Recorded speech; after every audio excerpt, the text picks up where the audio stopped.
got to get one for my dad. Jeez. Every time we're in a hotel, I'm like, you snore so loud. You're going to choke on your tongue.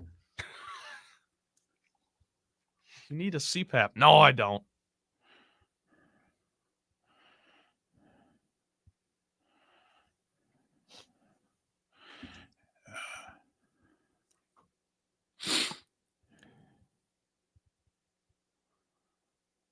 I nodded off first half of Alabama, North Carolina. Woke up at halftime, went, oh, crap. Walked around.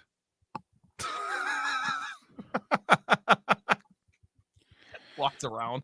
Yeah, walked around the house. Gets a little energy. Get yourself energized a little bit. So, last night, 4-leg parlay. The last one missed. The other 3 hit. I had Clemson plus 7.5. I had an alternate over. I took 131.5 over for UConn, San Diego State. Oh, good thing you had the alternate over. Right. Because we got there. And then Bama plus 6.5. So both of Clemson and Bama, they both just won outright. And then the over hit. The one that didn't was I had over 144.5 for Iowa State, Illinois. That's a lot of points. Ooh. Why would you do that in an Iowa State game? Well, that was also the alternate. It was, I think the regular was like 148. Yeah, that's a lot of points for an Iowa State game. Oh, for that reason, I mean, I think 144.5. So what I got it at was as low as you could go. We took it as low as we could go. But yeah, no, but my thought is that you should have gone the other way. And to bet an Iowa State game over is a risk. Yeah, I don't disagree, but that was fun. I mean, that kept me engaged because it was like up until the bitter end last night. We had action. Spitz, Baby Jules, Kilos, Johnny, J. Paul. The free throw discrepancy in that Arizona Clemson game was ridiculous. It was. This is going to be a great show. I can already tell. Here we go in 3, 2, 1.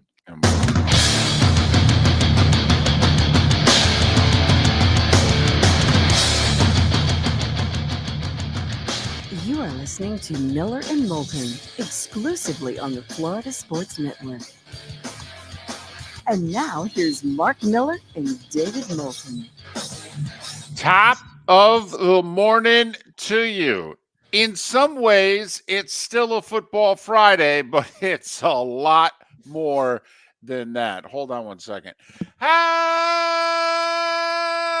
the heck are you? Miller and Moulton, millerandmoulton.com, Miller_Moulton on X. That's how we are rolling. All right, how much sleep did you get? 4 hours, 7 minutes. 3:53 for me. Because we both have sleep machines, see? So they tell us how much sleep we get. And I don't know if I like it on days like today. It's great when you get to sleep in a little bit, on a Saturday or a Sunday, David, and you see, maybe you see a 7 on there. Maybe you see 6.5, and you're like, hey, look at that. I knew that sucker was going to send me some bad news this morning when I woke up. The games were too good. They were too riveting. And how about 3 of the better seeds losing on this first night of the Sweet 16? Huh? How about that? Clemson got the party started. Right from the word go. Yep, they were ready. They came out playing, jumped out to a big lead. Arizona made a couple of runs, one late first half to close it a little bit. A great run to start the second half. But too much Clemson, too much on the glass. As much as the referees tried to get Arizona to the line again, and again, Clemson just had too much for them. For as good a program as the Arizona men's basketball program has been for almost 40 years. I mean, this goes back to Lute Olson in the late 80s. I mean, he went to a Final Four in, I think, 88. I mean, this has been one of the premier top 10 programs in the country. They have underachieved by seed in the NCAA tournament a lot. I mean, we don't bet against Arizona in the tournament as much as we should.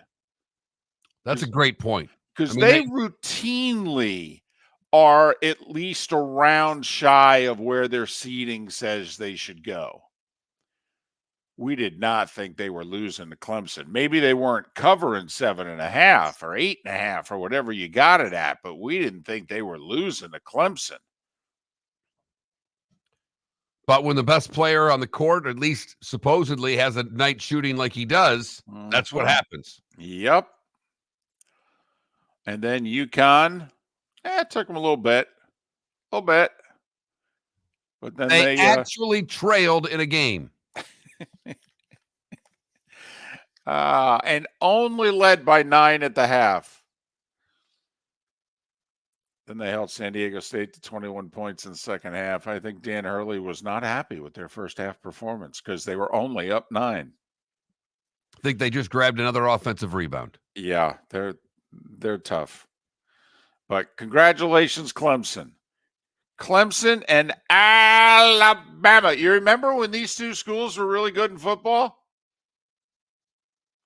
Wasn't that long ago. I knew one of you was going there. I didn't know who it was going to be, but I knew one of you was going to make the football joke. Is that the a-hole moment of the day at 6:04? We got plenty of time to improve on that, David. Good. I think I could do better than that. I agree. I think you do a lot better than that. I thought that was just mild snark. I didn't even think that was.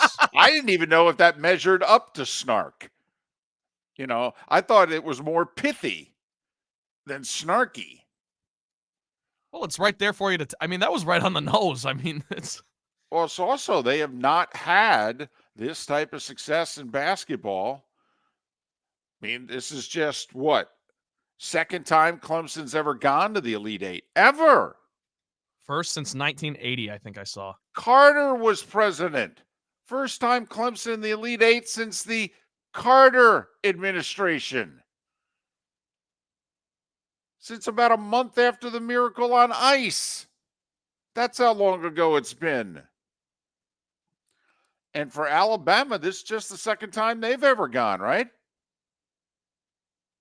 Unless they did it in like the 40s or 50s that I missed. I think this is just their second Elite Eight. It is kind of cool, even if you are a big-name school, Mark. If you've never gone to the Final Four before and you're playing for a chance to go to the Final Four, hell, even if you're a football school, that's a big deal. It's a really big deal.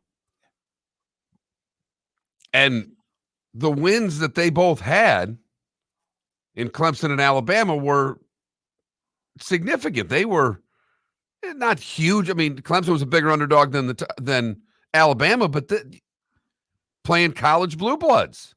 And Bama down 8 at the half, and they come out in the second half, and whether it was a combination of North Carolina just not being able to put the ball in the ocean, or maybe, God forbid, did Alabama basketball play some defense? And then a good game down the stretch. Bama comes from behind down the stretch. Out executes the Tar Heels. The answer to our poll question, first 1 seed to lose, is technically North Carolina. There may be other 1 seeds that go down in the Sweet 16, but the first one to go down was North Carolina. How many of you answered that question accordingly? And so we got a 4 seed and a 6 seed. They're already in the. What the hell's going on? 4 seeds and 6 seeds. And it was the wrong one. It should have been Auburn. Auburn was the 4 seed I thought was going to make a run. Instead, they lose round 1, and here we are. I think a lot of people had the other 4 seed from the state of Alabama going farther. But so 4 games last night, 3 seeded upsets. Illinois, a very slight betting underdog, 1.5, I think, was the line at tip. And not only that, even though Illinois has had some basketball success in the past, it's been nearly 20 years since they've been in an Elite Eight until last night or early this morning. The best part of Illinois basketball, have you caught wind of their post-game celebration? So NC State, Kevin Keats, they're into ice cream. Right. That's their thing. Illinois has water gun fights. Brad Underwood, I think, started it because, when the coach wins a big game and he's doing interviews on the court, so the team usually waits in the locker room to do the big celebration. And in college, they dump water on the coach. And it's usually, water bottles, to be honest with you. They've all got their own 1 or 2 water bottles, and they're dumping the water on the coach. Ha ha. That's the college, go team thing. So Underwood was ready for it one game, and he had the goggles on, and he had the water gun like you'd have in the pool. And so they're all ready with their things of water, and he comes barging into the locker room, and he's soaking everybody while they're soaking him. So that's been their thing. They did it after the Sweet 16, and last night he was really ready. He took his shirt off. Okay, he just said, I'm not ruining this shirt. Here we go. And he comes in, goggles, soaker. The other coaches now have soakers. Players have brought in their own soakers. From personal experience, don't run around the hotel doing it at 2 a.m, though. It will get people upset. Personal experience. Never mind the fact the staff doesn't like walking down the hallways going, why is this wet? Why am I squishing when I walk? So it's good to see we can still have some good fun, Mark. Just a kids are just having fun, David. Just a multi-millionaire coach and players making a few $100,000. It's just, just some good amateur fun. Like the old days. Right. And the Mark Miller tournament. So the big upsets last night were from the ACC, the SEC, and the Big Ten. And by the way, with Arizona going out, the Pac-12 last champion was 97, and it was Arizona. That is it. You have seen your last Pac-12 men's basketball team. They got a bunch on the women's side, though. USC's a 1, Stanford and UCLA are 2s. So they'll play a few more games anyway as a conference, even if all the money goes to Oregon State and Washington State. There you go. They're rooting hard. A tough loss last night for Washington State and Oregon State. They called each other up and said, did that cost us money? That cost us money. I knew I always hated them. So, Sweet 16 last night. It delivered, though. It delivered. 3 or 4 games. Come on. Yeah. That's a great night. It delivered. And heck, there was even like 3-4 minutes where San Diego State was hanging around. Well, and if there was a game that you knew would be a blowout, that was the one that was a blowout. So that's a pretty good night of college hoops. That's why we bet it. There you go. That's not as much luck though with North Carolina laying the 4.5. No, that was the one I really liked. Although I liked UConn. What's that? 7? That's 9 tournament wins in a row by double figures. By double digits, right? For UConn, 9 in a row. And it is hard when you see them play early and then watch the rest of the games and you're comparing. I mean, I don't know about you, but you're kind of looking, all right, Illinois, do you have anything for UConn? All right, Alabama, can you have anything for UConn? And they are the standard, not just because they're the defending champs, but just they've been the best team all year. So it's hard not to watch, like you said, and compare how are these guys going to stack up. Yeah, even when Purdue and Houston had their times as being number 1 in the country, we all, and not just the Miller and Moulton show, but, nationally, people were like, yeah, I don't know if anybody's A game beats UConn's A game. UConn's A game is the best team in the country. And if this ain't their A game, oh boy. Oh boy. They didn't play well last night for big chunks of the game. Right. They won by 30. Yeah. Oh boy. Well, Coach Hurley just had to get the intensity up. They were only up 9 at the half. That was completely unsatisfactory. Needed to play much better in the second half. And they responded because they did. They outscored them 42-21. Miller and Moulton. It was also a huge baseball day. It was opening day. And the Rays and Marlins, well, there'll be 161 other chances. Visit Jason and Todd at the Diamond District. If you're in love and thinking about a diamond, you'll want to hear from my friends Jason and Todd at the Diamond District. When purchasing a diamond, you deserve a relaxed, stress-free, and educational experience. You want to have a good time and feel comfortable. You want selection, quality, and value. At the Diamond District, you'll get it all. With our team of non-commissioned diamond advisors, no one's in a rush. We care only about you and making sure your needs and wishes are fulfilled. You'll be wowed by our selection of GIA certified diamonds, stunning diamond bracelets, earrings, pre-owned Rolex watches, exotic ruby, sapphire, emerald, and tanzanite jewelry. There's something for everyone at the Diamond District, and all at the lowest prices anywhere. Jason and I love what we do and are in the store nearly every day. We look forward to shaking your hand and welcoming you to our Diamond District family. Visit Jason and Todd at the Diamond District. Mark Miller for Molly Maid. Why Molly Maid, you ask? Trust. Moulton was a customer for 15 years. Affordability. Didn't I just say Moulton was a customer for 15 years? Worry-free services. Our professional house cleaners are fully insured and a 24-hour warranty. Call Molly Maids today at 239-774-5839. That's 239-774-5839 or online at mollymaid.com/FTMYERS. That's mollymaid.com/FTMYERS. Hello, friends and family of Southwest Florida. Are you looking to tap into the electric vehicle market? Well, look no further because we here at Southwest Florida Golf Carts have just what you need. E-bikes, golf carts, LSVs, scooters, and more. Come down and talk with one of our experienced sales reps, have a soda and a smile, and you could be cruising the streets in your new EV today. Stop by the store or visit our website at flgolfcarts.com and enter for a chance to win $100 off your next purchase by answering John's monthly sports question. You were listening to Miller and Moulton on the Florida Sports Network.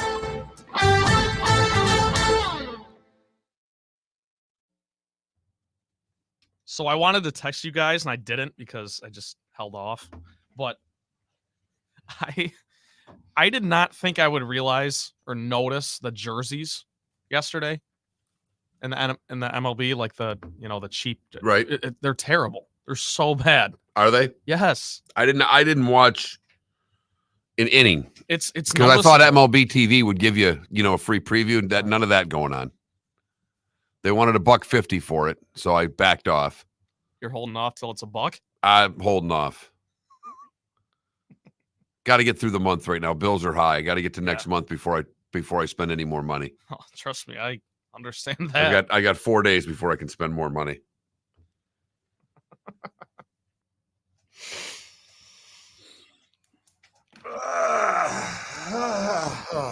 So Miles last night, he threw that parlay together that I was telling you about. He's like, "You got to take this with me." I'm like, "Dude, I can't gamble till I get paid again. I'm done." And he was like, "You're not understanding. You need to take this with me. I'm sending you $10 on Venmo." He's like, "You need to take it." So he Venmos me, and I put it in the account. It was a fun night. Almost won too. Dang it. Look at that. It's a fun night when you lose. Well, I mean, it was a 4-leg parlay. The one that didn't hit was the last game. So it kept you on the edge of your seat.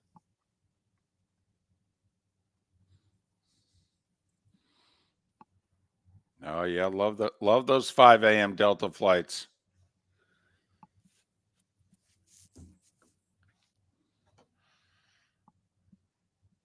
I think listening to you guys at the airport would be especially. I like the airport. See, David doesn't anymore because he travels all the time. I don't mind the airport.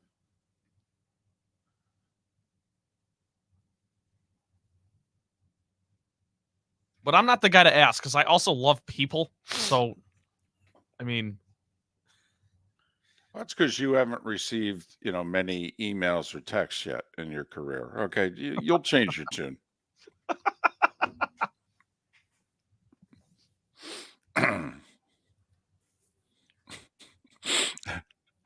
I used to love when Mark would come in and he would say to me, "Hey, nice column." "Oh, thanks.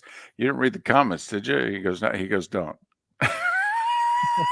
When Mark was telling me, "Yeah, don't read the comments." "Oh, okay." "Unusually bad?" "Yeah, a little worse than normal." "Oh, okay." Did you see there was a response to my tweet yesterday, or my post, sorry, David.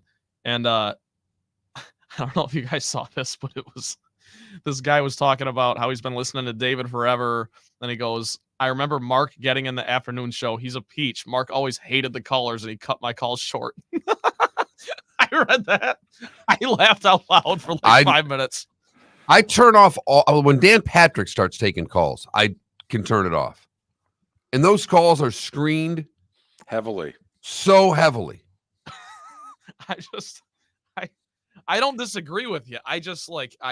That was funny to me. That joke landed very well with me. I don't know why.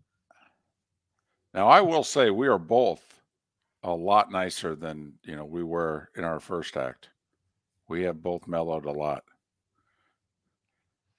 And I didn't hang up on everyone. John Cassio hung up on half the people, exactly. and I hung up on the other half. So don't put this all on me, because Cassio hated the callers more than I did. Right. Much more. Yes, John. As much as John contributed positively to the show, okay, there were times where he made us look bad with our listeners. Yeah, you guys wouldn't want me screening calls. I can tell you that right now. Yeah, actually, no. That if you stay, okay, there will come a day. That is going to be a day. That's the way to put it. You just can't screen calls the way they do on Sirius XM. What's your name? Where are you from? That's all they care about. It doesn't matter. They don't care if you're calling in and derail the show. Don't care at all.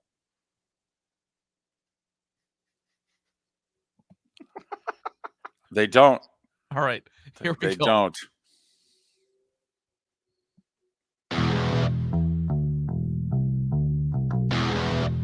You're listening to Miller and Moulton, only on the Florida Sports Network. And now, here's Mark Miller and David Moulton. 21 minutes past the hour. Thanks so much for being with us. Miller and Moulton, millerandmoulton.com, Miller_Moulton on X. Another good show lined up for you. Bob Harig's written a book about Tiger and about his dramatic Masters win 5 years ago and his legacy going forward. Bob Harig in a little more than an hour. Pat Kirwan on a Friday. We'll talk some hoops with Pat Kennedy late in the show as well. But opening day in baseball yesterday, Mark, how'd you celebrate? How did I celebrate? Yeah, what'd you do? Did you make sure you were in front of the TV to see the first pitch of your beloved Tigers? Or did you catch Mike Trout in the top of the first inning, homering in his first at-bat of the year? I'm just curious. I cleaned the house yesterday. Wow. I went to download MLB TV, and it was $150, and I said, yeah, I'm not buying it. So I can look you dead in the eye and tell you I didn't watch a pitch of opening day baseball. And I don't feel like I don't feel like I missed a whole hell of a lot. They're going to do this again today, right? And tomorrow and the next day and the next day after that. Well, do you feel that way about basketball and hockey, though? I mean, they play pretty often as well, about half the time that they do in baseball. Play like every other day versus every day. I don't feel as if I missed a whole lot yesterday with baseball. I missed a day. And there was one free game on MLB TV. It was the Yankees, and I didn't even throw that on. That's a good game. It was. Rallied from 4-0 deficit. Juan Soto in his first day in pinstripes, although they don't wear pinstripes on the road. And he contributed at the plate, game-saving play in the field. You know who looked good yesterday was the Orioles. They raked. This is all right. See, here's the problem. Uh-oh. There's 162 games, and Trent. You know who looked good yesterday? The Orioles. Oh, they're going to go 161-1. But you know how significant it is to a fan base when you win opening day. All right, glass half full. Let's go. But also, Mark, you know it's key. If you've made an acquisition or two, and if those guys right out of the chute perform really well, as a fan, you're like, okay, it's all going to come together. Like Juan Soto with the Yankees at the plate, in the field. He's not even known for his defense. Juan Soto saving the game in the 9th inning. But you want to know what bummed me out about opening day? The Marlins and Rays both losing, and the Marlins losing to the damn Pirates. It's one thing to lose opening day. It's another thing to lose to the Pirates opening day. Wow, this is really going to bother you if I end up being right about the Pirates this year. No, it'd be great for the Pirates, but the Marlins, these are games you look at. All right, we got the Pirates. Like, I'm a Tigers fan. They're playing the White Sox, who are considered to be one of the worst teams in the American League. Mm-hmm. You really need to come out of that with 2 or 3 to feel good about yourself. Okay, so they lost, and they got opener. The first one. Yeah, and there's no doubt Marlins had a 5-2 lead in the 7th. Then they had chances to win the game in the bottom of the 9th, 10th, and 11th.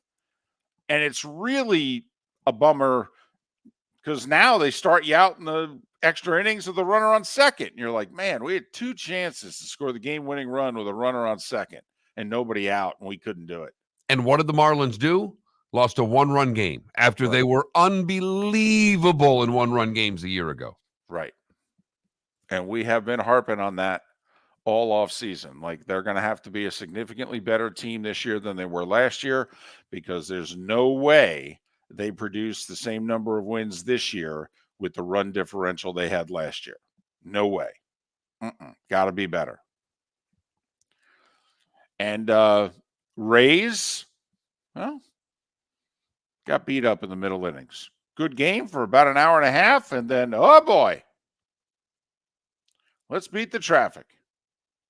Or let's stay to the end and beat the traffic on the back end. Now, I may jump in full bore today, David, because what my favorite thing is about baseball is the great crowds that were all over Major League Baseball yesterday that will be, well, 10% of what they were yesterday today throughout most of baseball. Love the day 2 crowd.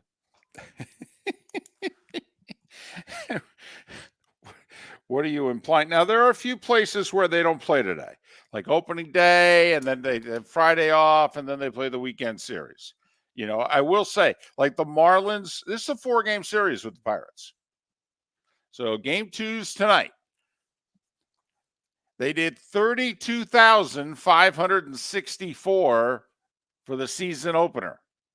All right, I'll set the over-under at 10,000 for game 2. Oh, I'll go over 10.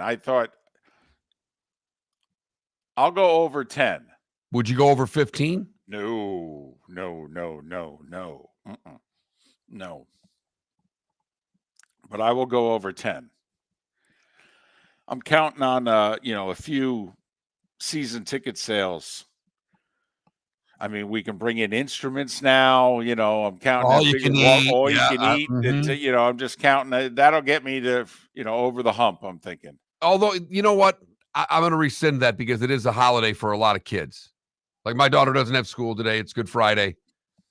I would imagine a lot of kids are off of school. They may do a few more. 11.5. Boy, you're getting really close to what I think the number is too. Like, it was 32,564. I was thinking of just changing the first number. Make the over under 12,564. So you're getting really close. It's a Friday. I think they're going to get 13 and change. Big crowd. They'll do better than it's Good Friday. Kids are off school most everywhere. They'll do decent. But this is your thing. Oh, it was packed day 1 and then day 2, and in certain places in the north and northeast where it's cold, and people check the weather and they go, yeah, I ain't going to this. I mean, Cleveland's had some opening day sellouts and they come back with like 64-54 to game 2. Not a lot of cold weather games today, though. Most warm weather spots today, with the exception of the 2 games in the Northeast that they're playing their openers with the Brewers and Mets and Braves and Phillies. Because they both got rained out yesterday. So let me check the forecast in the Northeast. It's going to be low 50s. Sunny, though. Baseball weather right there, I'll tell you what. Sunny, breezy, low 50s. Mid 50s maybe in Philly. And you got the Hispanic guys with the full body suits on to stay warm. The hood. I love that. I'm telling you what, I'm so soft I'd be wearing the same thing right now. It's been years down in this climate. I don't doubt it. But opening day in baseball, we had a 14-run inning last night. Inning.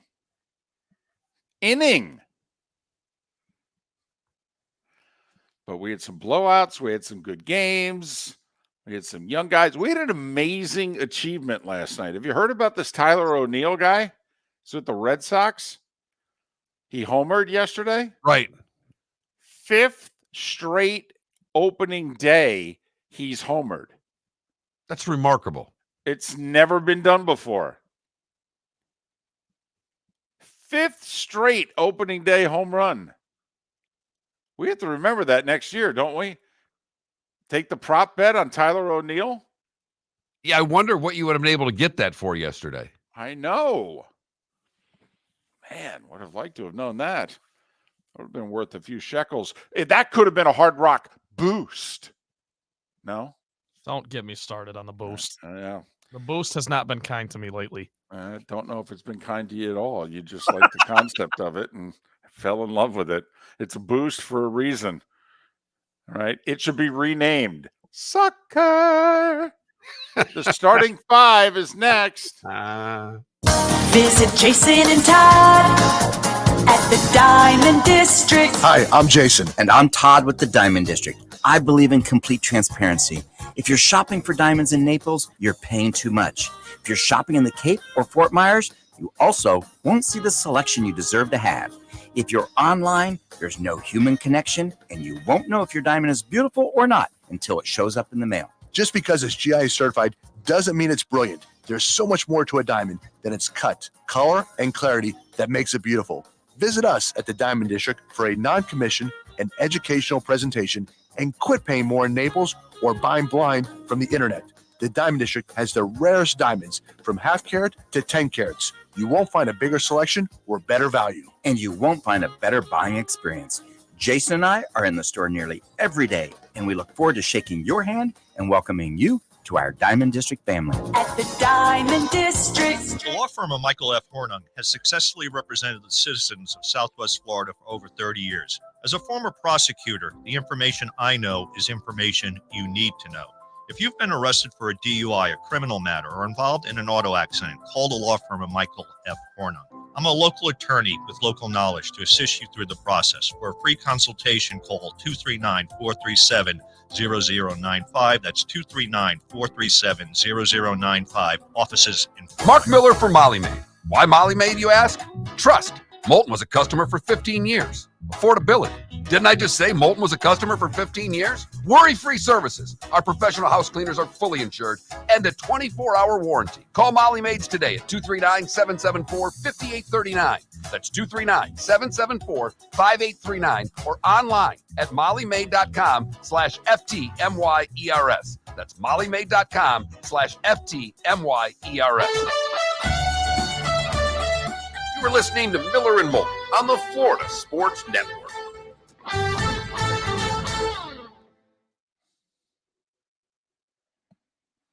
David, there's a headline. I just saw a story that I thought might be fun, so I'm looking at the story, and it's on the AP. And so I went to their oddities page, and apparently maple syrup is now being made in New Jersey, and the headline is maple syrup from New Jersey. You got a problem with that? Oh my goodness. Trent, do you know that story? No. So early 2000s, approaching mid 2000s. And The Sopranos is still running, and New Jersey decides they need to come up with a new marketing campaign, because New Jersey's marketing campaign, which was actually very successful, which they had done for over 20 years, was New Jersey and You, perfect together. And believe it or not, it worked. They had a nice jingle, and actually there's parts of Jersey that's very scenic.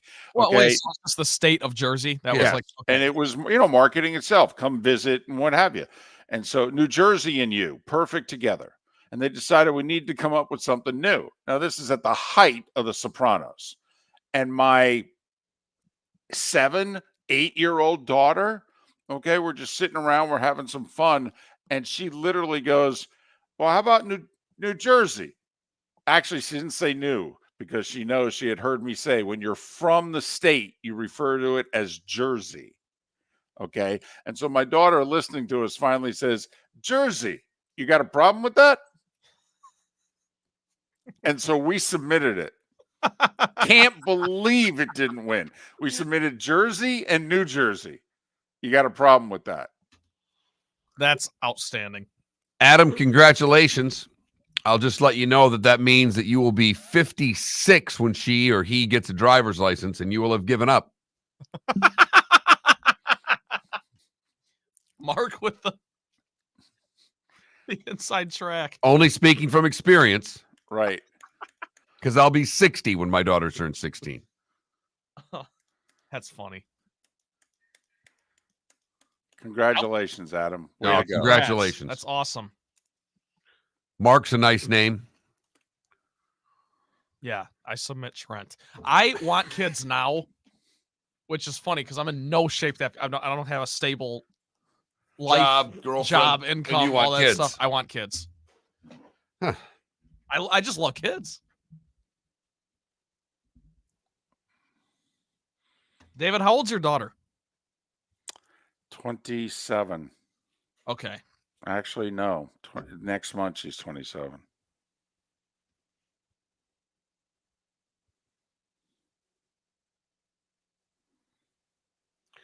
Apparently, they're out of eggs in Norway.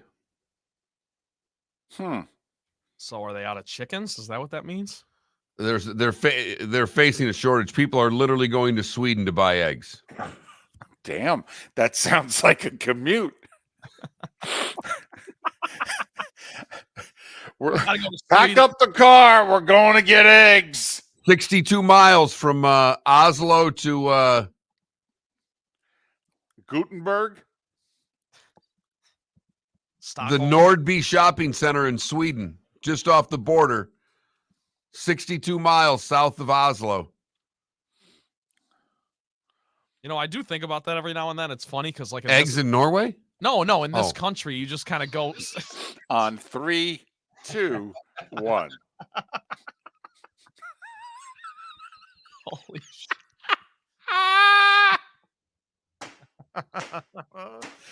Oh, God, we were double assholes there.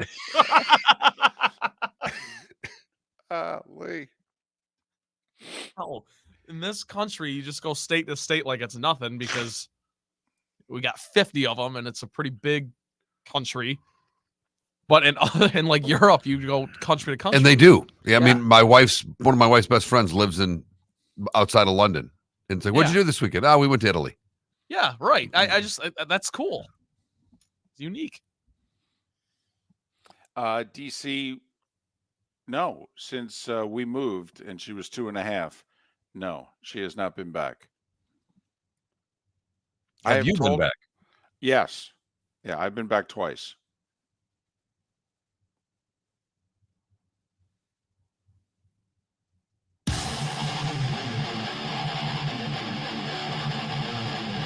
You're listening to Miller and Moulton, exclusively on the Florida Sports Network. 22 minutes before the hour on this Friday, this Good Friday, final Friday of the month.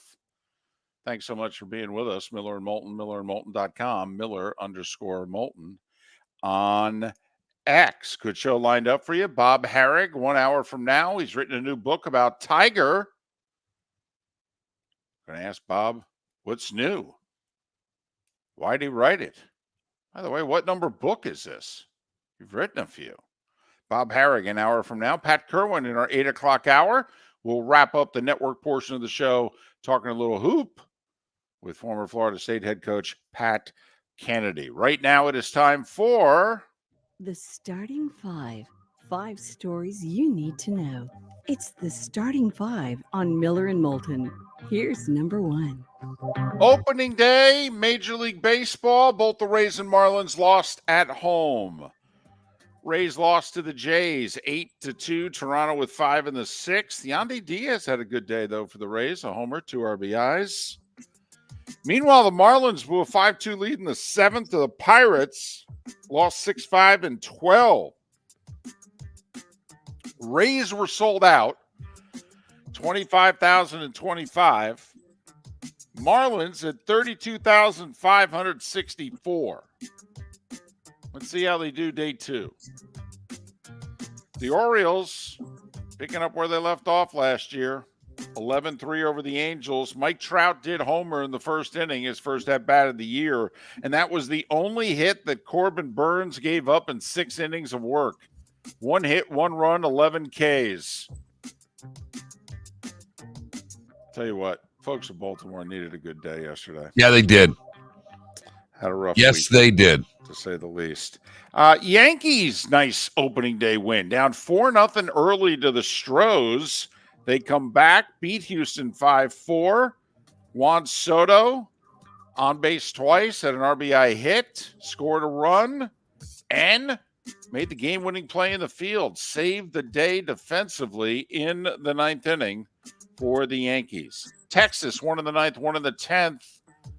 The world champions beat the Cubs in extras 4-3. Tigers held the White Sox to 3 hits.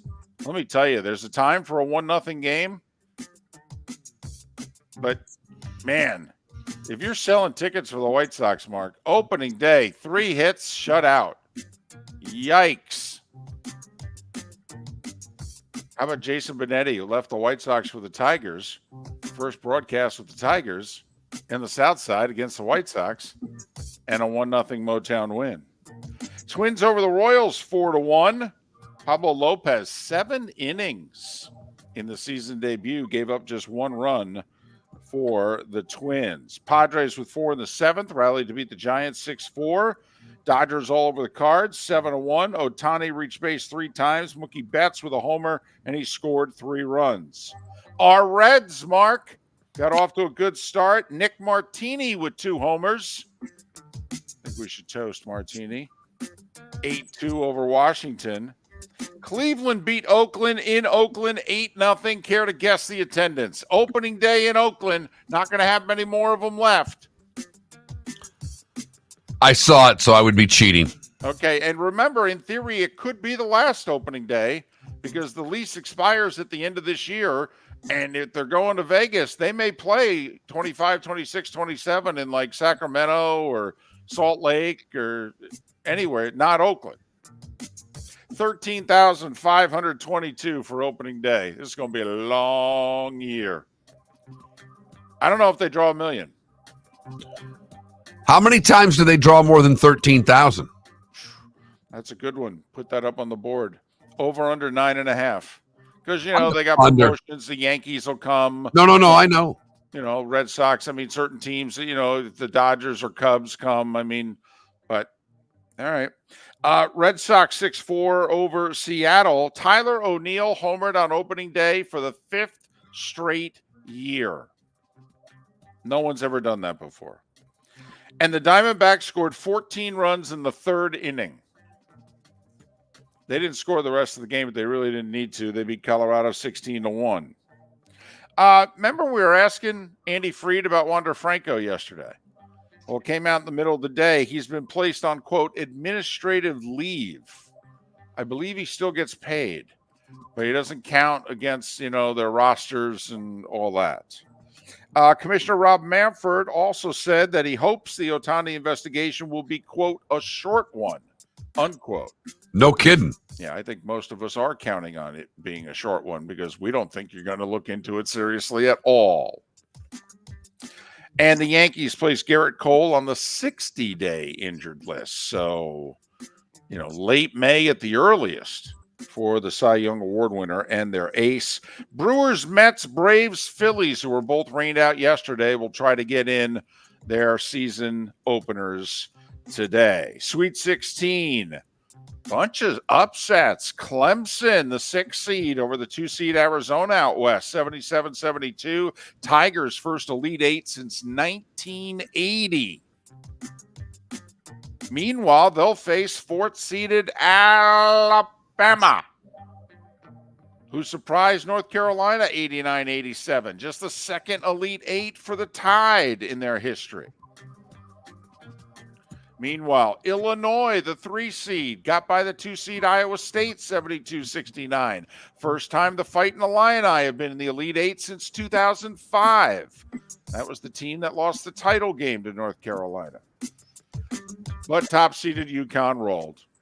Up 9 at the half, they steamrolled San Diego State 82-52. Tonight, we got NC State and Marquette, Duke and Houston, Gonzaga and Purdue, Creighton and Tennessee, the South and the Midwest getting it on. Women's Sweet 16 gets underway today and tonight. Action starts at 2:30. Oregon State, Notre Dame, Indiana, South Carolina. That game's at 5 o'clock. Then NC State, Stanford, Gonzaga, Texas are at night. Caitlin Clark and Iowa are playing 3:30 Saturday against Colorado on ABC. In fact, the women are getting ABC all afternoon Saturday. 1 o'clock is LSU UCLA.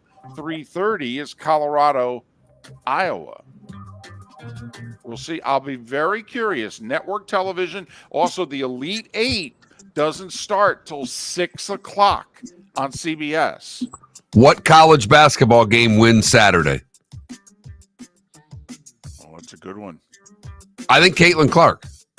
Because the 2 men's games are set. I'm assuming they'll put UConn in the late game. That UConn Illinois will be the game that tips close to 9 o'clock. And that Clemson Alabama will be the 6 o'clock game. So you think Iowa women against Colorado will beat UConn Illinois men at 9 o'clock? Yes. Find out what network the UConn Illinois game is on. I'm being serious because I think one of the days the Elite Eight's on Turner and one of the days it's on CBS. So I want to see if this is ABC against CBS or ABC against Turner. We'll get back to it. It looks like they're both on TBS. Turner? Okay, so in fairness, okay, it's not, apples to apples. It's apples to oranges, but still. So you think Caitlin Clark and Iowa will win the day? I do. Okay. I think the UConn men and Illinois will win the day, even on Turner. But we'll see. NBA, just 2 games last night. Hawks beat the Celtics second time this week. DeJounte Murray with the game-winning shot with a tenth of a second left. He had 44 points, 123-122 in overtime for the Hawks, and the Pelicans beat the Bucks 107-100. By the way, the T-Wolves sale, remember by Wednesday was the date that A-Rod and Mark Lowry had to have their money in? Well, they claim they got their money in. The NBA is just looking over the paperwork. Glenn Taylor yesterday morning, the owner of the T-Wolves, said, well, I don't have anything official on my desk, so the sale's off. A-Rod and Lowry are like, what the hell are you talking about? We got the financing. We got the paperwork. The league's looking it over. Apparently, this is going to go to a mediator. And this is not the first time, by the way, that Glenn Taylor's done this. To not only sell the Wolves, but also in other business dealings. Kevin McHale sued him 4 years ago, claiming he did the exact same thing on a business deal with him. There are a lot of people think that Glenn Taylor's having second thoughts because, A, he sold the franchise for too little. All these franchises are going for between $2 and $3 billion now. He sold the T-Wolves for like $1.5 billion. And number two, they're really good right now. It's like the second best team in franchise history. And so most people are just thinking he's trying to use the technicality and get out of the sale. Be very interesting to see what the NBA does here. NHL, bunch of huge games last night in the NHL. Panthers lost again at home, this time to the Islanders 3-2. Big win for the Isle. They're still hanging around with a shot. They got a couple games in hand on Philadelphia. They're 5 back, but they're still technically in it. Panthers 2 points behind the Bruins for first and only 1 game in hand. So the Panthers got to get it in gear. You mentioned, Mark, the Islanders are 5 points behind the Flyers, who lost to Montreal 4-1, but they're only 4 points behind the Caps for the final playoff spot. Washington losing in Toronto 5-1. Your Wings remain 2 points behind the Caps. They got blown out in Carolina 4-0. Meanwhile, Carolina can't catch the Rangers despite all the winning they're doing because the Rangers are doing the same. They went to Colorado, beat the Avs in a shootout. A hell of a game. 3-2. They're 3 points ahead of the Bruins and Canes, and they have a game in hand on both. If you care about the playoffs out west, Vegas beat Winnipeg 4-1. Edmonton the same over the Kings. Dallas 3-1 over Vancouver. Winnipeg and Vancouver are both slumping here at the end of the season. Bad loss for Nashville. I mean, in all likelihood, they're going to be a wild card, but they had an easy 2 points in the bag last night, and they lost 8-4 at Arizona. College hockey. There you go. I had it up. I was ready for you in case you weren't, David. That's what I'm talking about. Well, I got to admit, I was trying to watch Major League Baseball during the afternoon yesterday. And do you know what happened? The very first game of the college hockey tournament goes double overtime with UMass threatening to take out the highest scoring team in college hockey and like the number 2 team in the country, Denver. All right. And instead, Denver in double overtime won. BU did as well. Cornell over Maine and the Gophers over Omaha. So there, 4 more games in the college hockey tournament today and tonight. Golf, Houston Open, Taylor Moore, Wilson Furr. That's the top of the leaderboard for you, right? Both 6 under, 1 shot lead over 3 guys. One of them, Scotty Scheffler. Scheffler's, nearby in Dallas, and he's like, yeah, I'll play, and then practice for a week and try to win at the Masters. LPGA there in Arizona, the Ford Championship, Thailand's Pajari Amanarukarn. And I actually got that right. Don't ask me to do it again. 9 under, 1 shot lead over 5 golfers, including number 2 American Lilia Vu. I'm on a what? A Rukon? What's a Rukon? I'm on, see. I'm on a Rukin. Is that what you said? Yeah. What's a Rukin? Rukarn. Rukarn. What's a Rukarn? I'm on a Rukarn. I don't know. It's in Thailand. What's a Rukarn? I don't know. What is is that a dilemma? What is a Rukarn? But anyway, at 8 minutes before the hour, that was the starting 5 every weekday morning at this time on Miller and Moulton. Do want to point out now the Mets season opener. They are 41-21 on opening day. 41-21. No one else is close to that winning percentage on opening day in franchise history in baseball than the Mets. Not only that, they lost 8 of their first 9 openers. The Mets are 40-13 on opening day since 1971. If you literally are going to make one baseball bet this season, you bet the Mets to win on opening day. They've won 4 in a row, 8 of 9, 10 of 12. It cannot be explained at all. You just bet it blindly and know you're going to win. That's what you do with the Mets. Kind of like this Tyler O'Neill guy to homer on opening day. Can't explain it. It just happens. So That's our betting advice. There you go, Trent. You need a boost? There's your boost. Mets on opening day. Boost your bank account with Miller and Moulton. I'm trying. Death, taxes, and the Mets on opening day.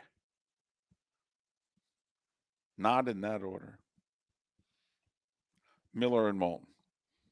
Bob Harig, talk about Tiger in 45 minutes. Thanks for listening. Hello, friends and family of Southwest Florida. Are you looking to tap into the electric vehicle market? Well, look no further, because we here at Southwest Florida Golf Carts have just what you need. E-bikes, golf carts, LSVs, scooters, and more. Come down and talk with one of our experienced sales reps, have a soda and a smile, and you could be cruising the streets in your new EV today. Stop by the store or visit our website at flgolfcarts.com and enter for a chance to win $100 off your next purchase by answering John's monthly sports question. Mark Miller for Molly Maid. Why Molly Maid, you ask? Trust. Moulton was a customer for 15 years. Affordability. Didn't I just say Moulton was a customer for 15 years? Worry-free services. Our professional house cleaners are fully insured and a 24-hour warranty. Call Molly Maids today at 239-774-5839.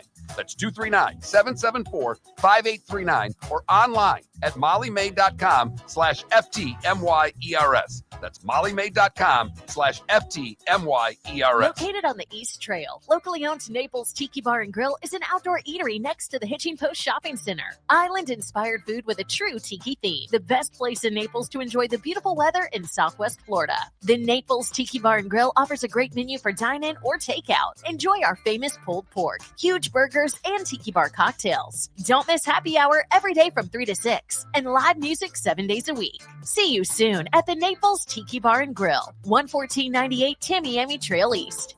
The law firm of Michael F. Hornung specializes in criminal defense, DUI, personal injury, nursing home claims, and auto accidents.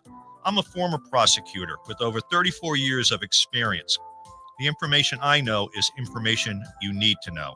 If you've been arrested for a DUI, time is of the essence to maintain your driving privileges. Call the law firm of Michael F. Hornung for a free consultation.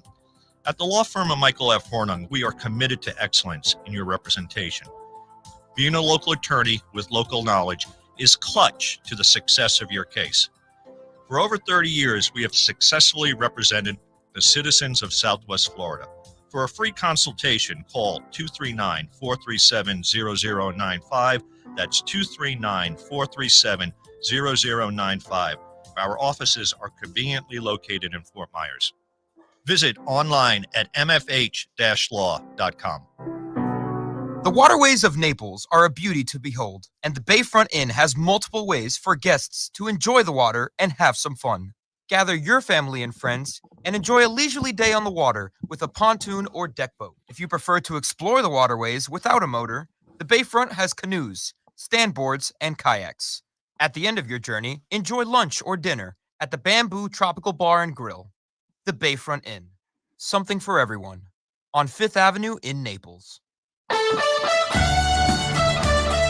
You were listening to Miller and Moulton on the Florida Sports Network.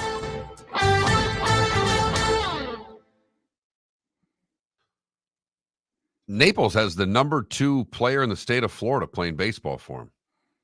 Left-handed pitcher that's going to go in the first round, maybe.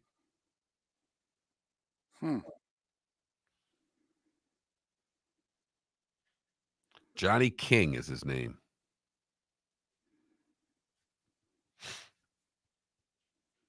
Just saw a post on it. Read a quick article. We need a poll question.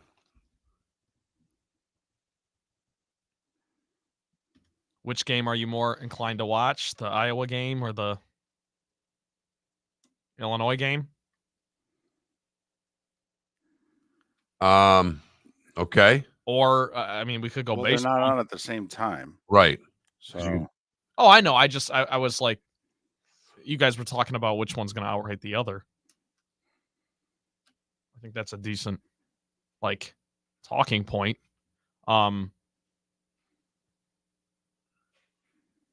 Could go baseball. Cadbury eggs. Yeah, that's right. We could go Easter, too. Peeps.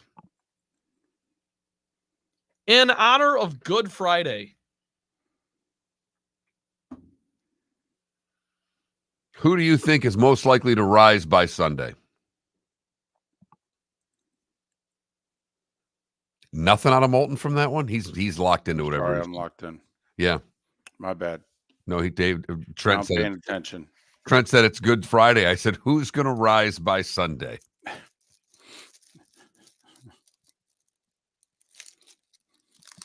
Yes, Paul, Naples high.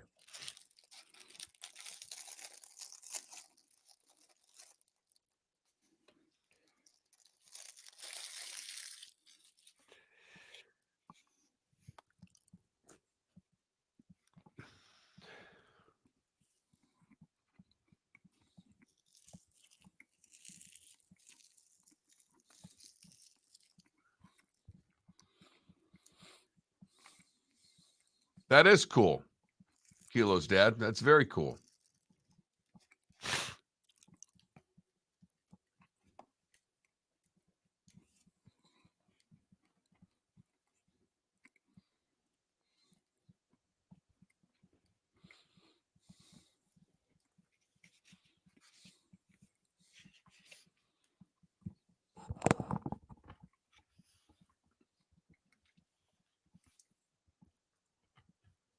So, Mark, what's your honest opinion of Tom Izzo?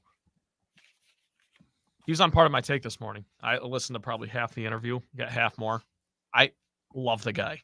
But I love him, but I think his offense is antiquated. Yeah. It's worth a listen if you got time.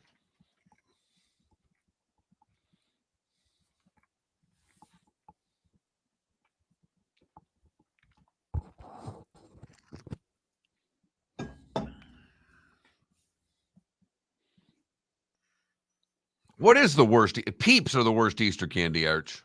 Oh, my God. I love Peeps. Oh, my God. My wife loves Peeps. My wife only likes them if they're stale, too. She likes them to get hard. Crunch? Yeah. I mean, they still taste fine. I'm a huge marshmallow guy, though. Okay. I love marshmallows. So's Eve. I buy marshmallows. Of course, I'm eating a cold Pop-Tart right now, yelling at you for liking Peeps.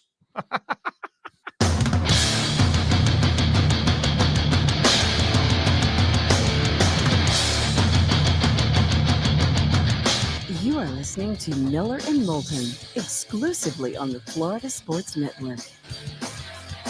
And now, here's Mark Miller and David Moulton. Hour 2 of Miller and Moulton. Thanks so much for being with us. Bob Harig, near the end of the hour, he's written a book about Tiger. I mean, do we really have to get into more detail than that for many of you? That's enough. That's good. It's about Tiger recently, though, from winning the Masters 5 years ago. Does it seem like 5 years ago when he won the Masters? Because I have to admit, Mark, sometimes things seem like, wow, that seems like yesterday. And sometimes it seems like, no, that's more like 8 to 10. I'm on the 8 to 10 with that one. Yeah. And I don't know if it's just how long the last 5 years have been for many of us, hurricanes, pandemics, that sort of thing. Or also, when Tiger won the Masters, we thought, oh, wow, we're going to get to see him play a lot more golf. Not really, no. Mm-mm. So, Bob Harig, in a little more than a half an hour. Hey, there's two things. One, we don't have a poll question. So, and right now I got nothing. And so you're operating on 4 hours and 7 minutes of sleep, and I'm operating on 3 hours and 53 or 54 minutes of sleep. So between the two of us, this is a tough one today. We could stick with the tournament. I don't know if we want to go baseball. I don't know. Want to go Easter candy? I mean.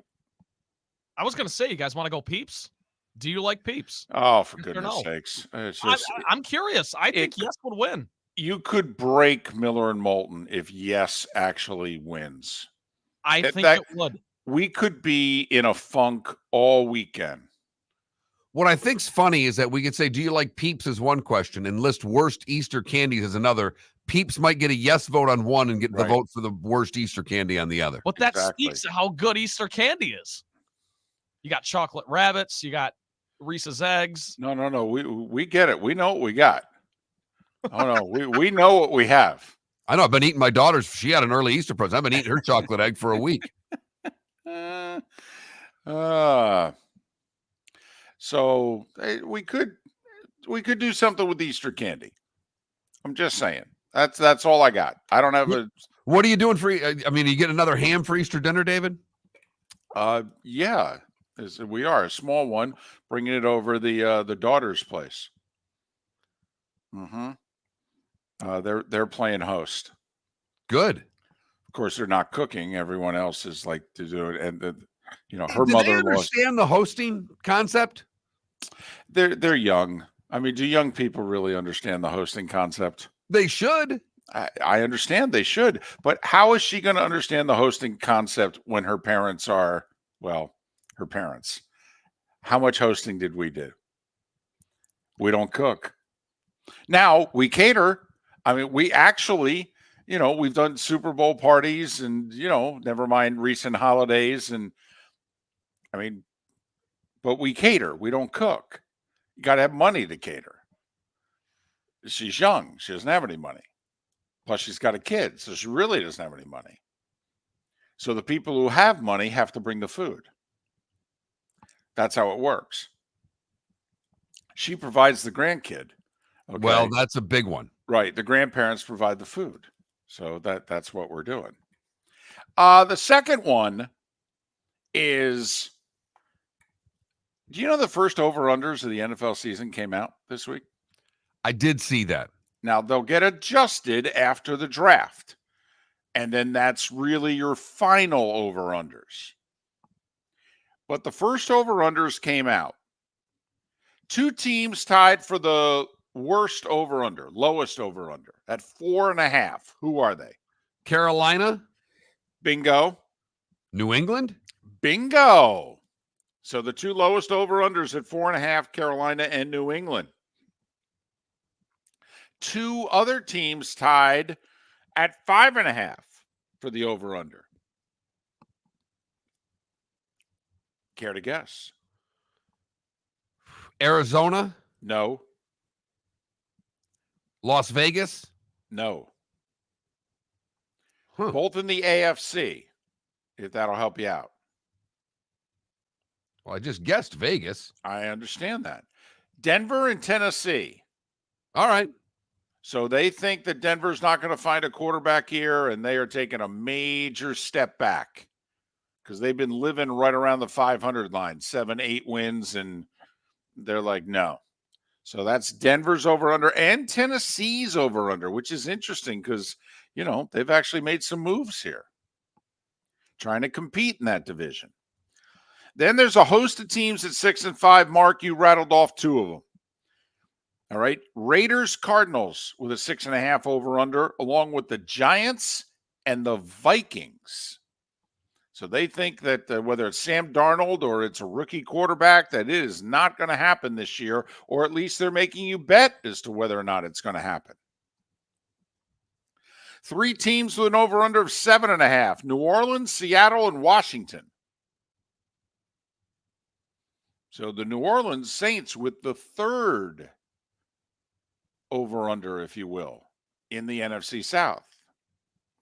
The Bears, the Bucks, the Rams, the Colts, the Jags, the Chargers, the Browns, and the Steelers, all with over-unders of 8.5. So do you think any of these teams will finish with a winning record? Steelers, Browns, Chargers, Jags, Colts, Rams, Bucks, Bears. I might go for the 2 Florida teams right off the bat on that. Well, first off, all but 2 of those teams had winning records last year. Colts won 9 games, Jags won 9 games, Steelers won 10 games, Browns won 11 games, Rams won 10 games, Bucks won 9 games. Only the Bears and the Chargers had losing records amongst that group last year. And I know many of you probably heard Steelers and Browns and went, what the heck? Remember, it's the AFC, and all 4 teams in the North last year finished with winning records, and that was with an injured Joe Burrow. So that's a very interesting, that group at 8.5. Bet whether or not winning season, losing season. I mean, that's 8 teams, and you got to bet over or under, so to speak. Jets and the Texans have an over-under of 9.5.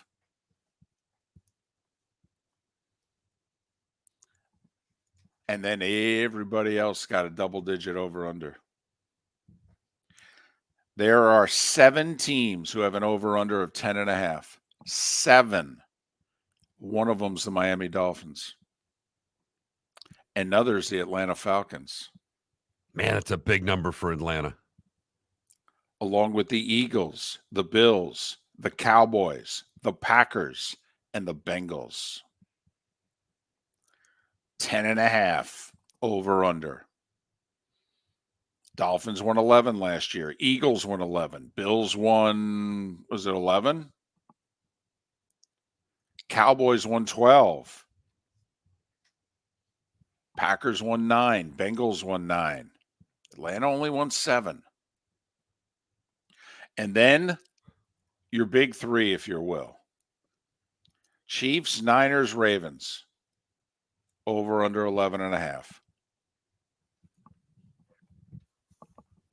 So just everybody listening, your gut feeling when you heard those, and that's just over under. That's not what Vegas is saying, these teams, but that's pretty much where they think the water is settling with these teams. And then you have to bet whether or not they're going to swim the channel successfully or they're going to drown a little bit. Although, can you really drown a little bit? I mean, being a little bit pregnant. You either drown or you don't, right? Right. Anyway, sometimes the analogies work, sometimes they don't. So there you go. Trent, your gut feeling, okay? You heard those over-unders. Your Lions at 10.5. What'd they win, 12 last year, 11? 12. 12. Yeah, So I'll go over. You bet over again? Yeah, I'll go over. I mean, last year, going into the year, they were 9.5, and I thought that was ridiculous, given the fact that they were 9-8 the year before. So Vegas was saying they're 1 win better. Well, yeah, I think they're as good as last year, if not a step better. Yeah. Okay. Little tougher schedule. Yeah, right. Like, I think they'll win 11, 12 games. So I would take the over 10. And that would be an over with the Lions over. How about the Jets at 9.5? Jeez. It's a perfect number, but I would bet the under because I don't trust any part of the health of that team. They are old, particularly at the line of scrimmage on offense. And it's the AFC. Right. In the AFC East. They got to play the Dolphins twice. They got to play the Bills twice. Patriots suck, but I mean, that's 4 tough games. Well, and there'll be a recurring theme next year. If you're in the AFC East, you have to not lose to the Patriots. I mean, if the Patriots go 1-5 in the division, who's the one against? And that's a big win to give away when you're in the AFC. But so that's the initial over-unders that came out this week in the NFL. But to me, the interesting ones are the over-unders that are slightly below where teams finished last year. Like the Texans at 9.5. Well, they won 10 last year. The Jags at 8.5. Well, they won 9. Just like the Colts won 9, and their number's 8.5. The Rams won 10, and their number's 8.5. The Bucs won 9, and their number's 8.5. The Browns won 11, and their number's 8.5. That Browns bet and that Rams bet, those are going to be hard for me to stay away from. And the Steelers, who won 10, and they're the Steelers. Tomlin's never had a losing season. And the bet is, will the Steelers have a winning record or a losing one? 8.5. I mean, don't you have to take the over with the Steelers because until proven otherwise? You do. If you were to make that, this is, you talk about it all the time, David. If you're going to lose the $20, how do you want to lose it? Well, I want to lose it based on the Steelers having a winning record every year with Tomlin. I'll take my chances. Yeah, it's 17 seasons. All right, none of them losing. So if the bet is, will he have a winning or losing season, I'm going to bet on the winning. And if I lose the money, you go, okay. So Miller and Moulton. There you go. Bob Harig in 25 minutes. Pat Kirwan, top of the hour. We'll talk college hoop in the 8 o'clock hour as well on Miller and Moulton. The waterways of Naples are a beauty to behold, and the Bayfront Inn has multiple ways for guests to enjoy the water and have some fun. Gather your family and friends and enjoy a leisurely day on the water with a pontoon or deck boat. If you prefer to explore the waterways without a motor, the Bayfront has canoes, standboards, and kayaks. At the end of your journey, enjoy lunch or dinner at the Bamboo Tropical Bar and Grill. The Bayfront Inn. Something for everyone. On 5th Avenue in Naples. Visit Jason and Todd at the Diamond District. When choosing something of high value and personal significance, such as a diamond, you want to shop with the best. And the mall is not the place to be. Here are my friends, Jason and Todd with the Diamond District. Take a stroll in the mall, pop into a few jewelry stores, and you'll soon discover you're in the wrong place. Rings begin to look all alike. You're not finding GIA certified diamonds. You quickly realize you know more than a salesperson helping you, and all the same financing gets pushed on you. Visit Jason and me, and you'll find America's top bridal designers dealing exclusively with the Diamond District. You'll find the largest selection of GIA certified diamonds, all priced 8 to 10% over cost. You'll find educated sales consultants who have many years' experience and are not paid commissions. And you'll find Todd and me in the store nearly every day, wanting to shake your hand and welcome you to our Diamond District family. Visit Jason and Todd at the Diamond District. Hello, friends and family of Southwest Florida. Are you looking to tap into the electric vehicle market?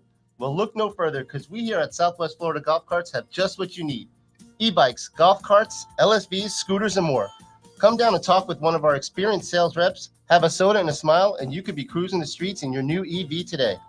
Stop by the store or visit our website at flgolfcarts.com and enter for a chance to win $100 off your next purchase by answering John's monthly sports question. You were listening to Miller and Moulton on the Florida Sports Network.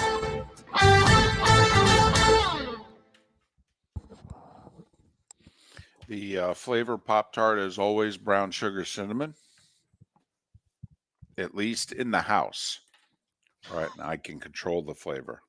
Sometimes in hotel lobbies, I got to take what I can get. Is there any flavor of Pop-Tart that you don't like? I don't like the non-frosted Pop-Tarts. Like I don't like the strawberry and the blueberry. Yeah, I gotcha. Because I don't eat strawberries and blueberries. I will say, if you heat them up and I don't have any other option, I can shovel them in, but I'm not happy about it.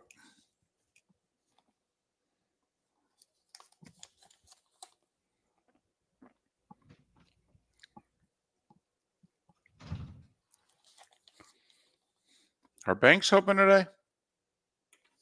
Probably.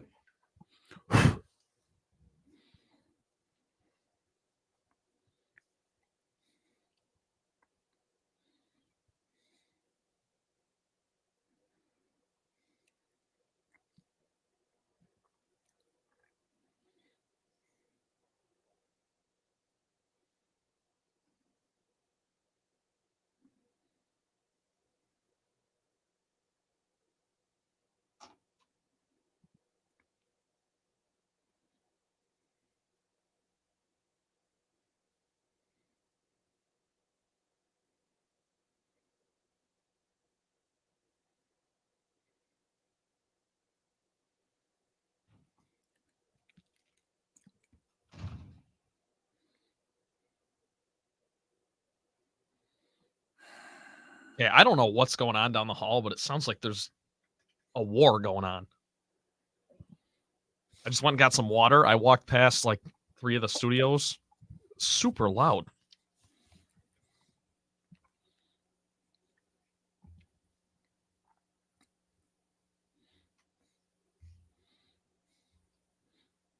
Are they yelling at each other or just? No, it's noise. It's not people. It's just like it sounds like there's a wood chipper.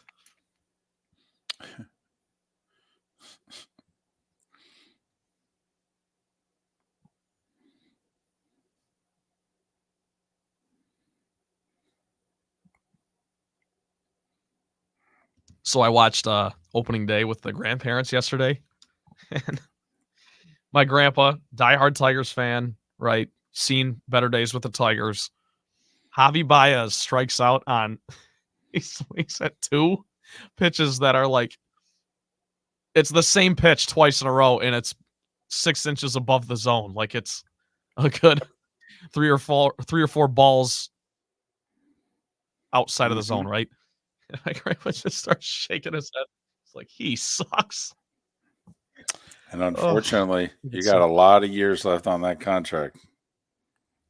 Did you like him in New York? Nope. Nope. Hated the deal when they made it. First off, I didn't think that team could make the playoffs, and it was a desperate deal, and they gave up one of their top prospects for a 2-month rental of Javi Baez. And no. He's like my favorite player, and I'm very aware that,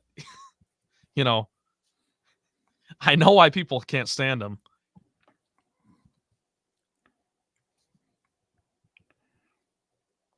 I mean, you don't have to throw it near the plate to get them out. No, seriously. No, you're right. It's Chase ran. I mean, you can throw that slider that starts on the outside corner, and he will swing at that pitch that's off the plate all day. And he will swing out of his shoes, too. He's got a violent swing. So I'm looking up today was the day when 1976, 38th NCAA men's basketball championship. Indiana beats Michigan 86-68. First time 2 teams from same conference play in title game. Mentions nothing about the fact that Indiana finished the season undefeated. Undefeated. I mean, how can you miss that? It's kind of the lead, isn't it? Right. That was like if they just added one more detail and it was Bob Knight's first national title. And they didn't even have it in the main one. I had to look up the sports again to see what I missed. Here we go.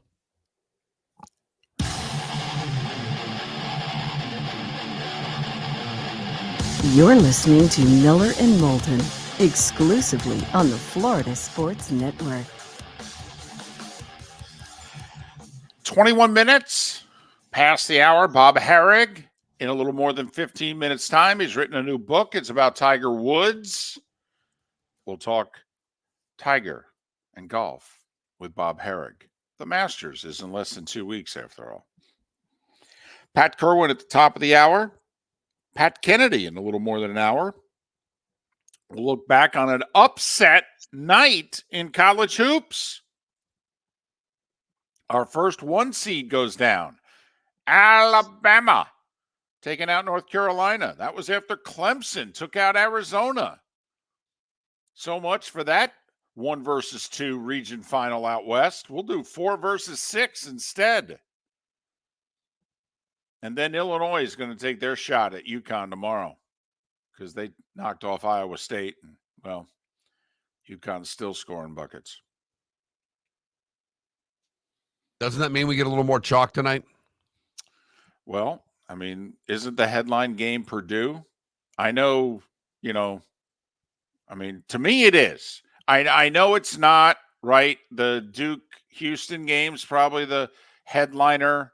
It's got the prime spot on CBS, but... And it has Duke in it. I understand, but to me, the headliner's Purdue. I agree. Do you know that these schools, I believe, are the 2 schools, I'm trying to remember the stat as I heard it correctly, who have the most tournament wins without winning the national championship? Or at least they certainly do in the last 25 years.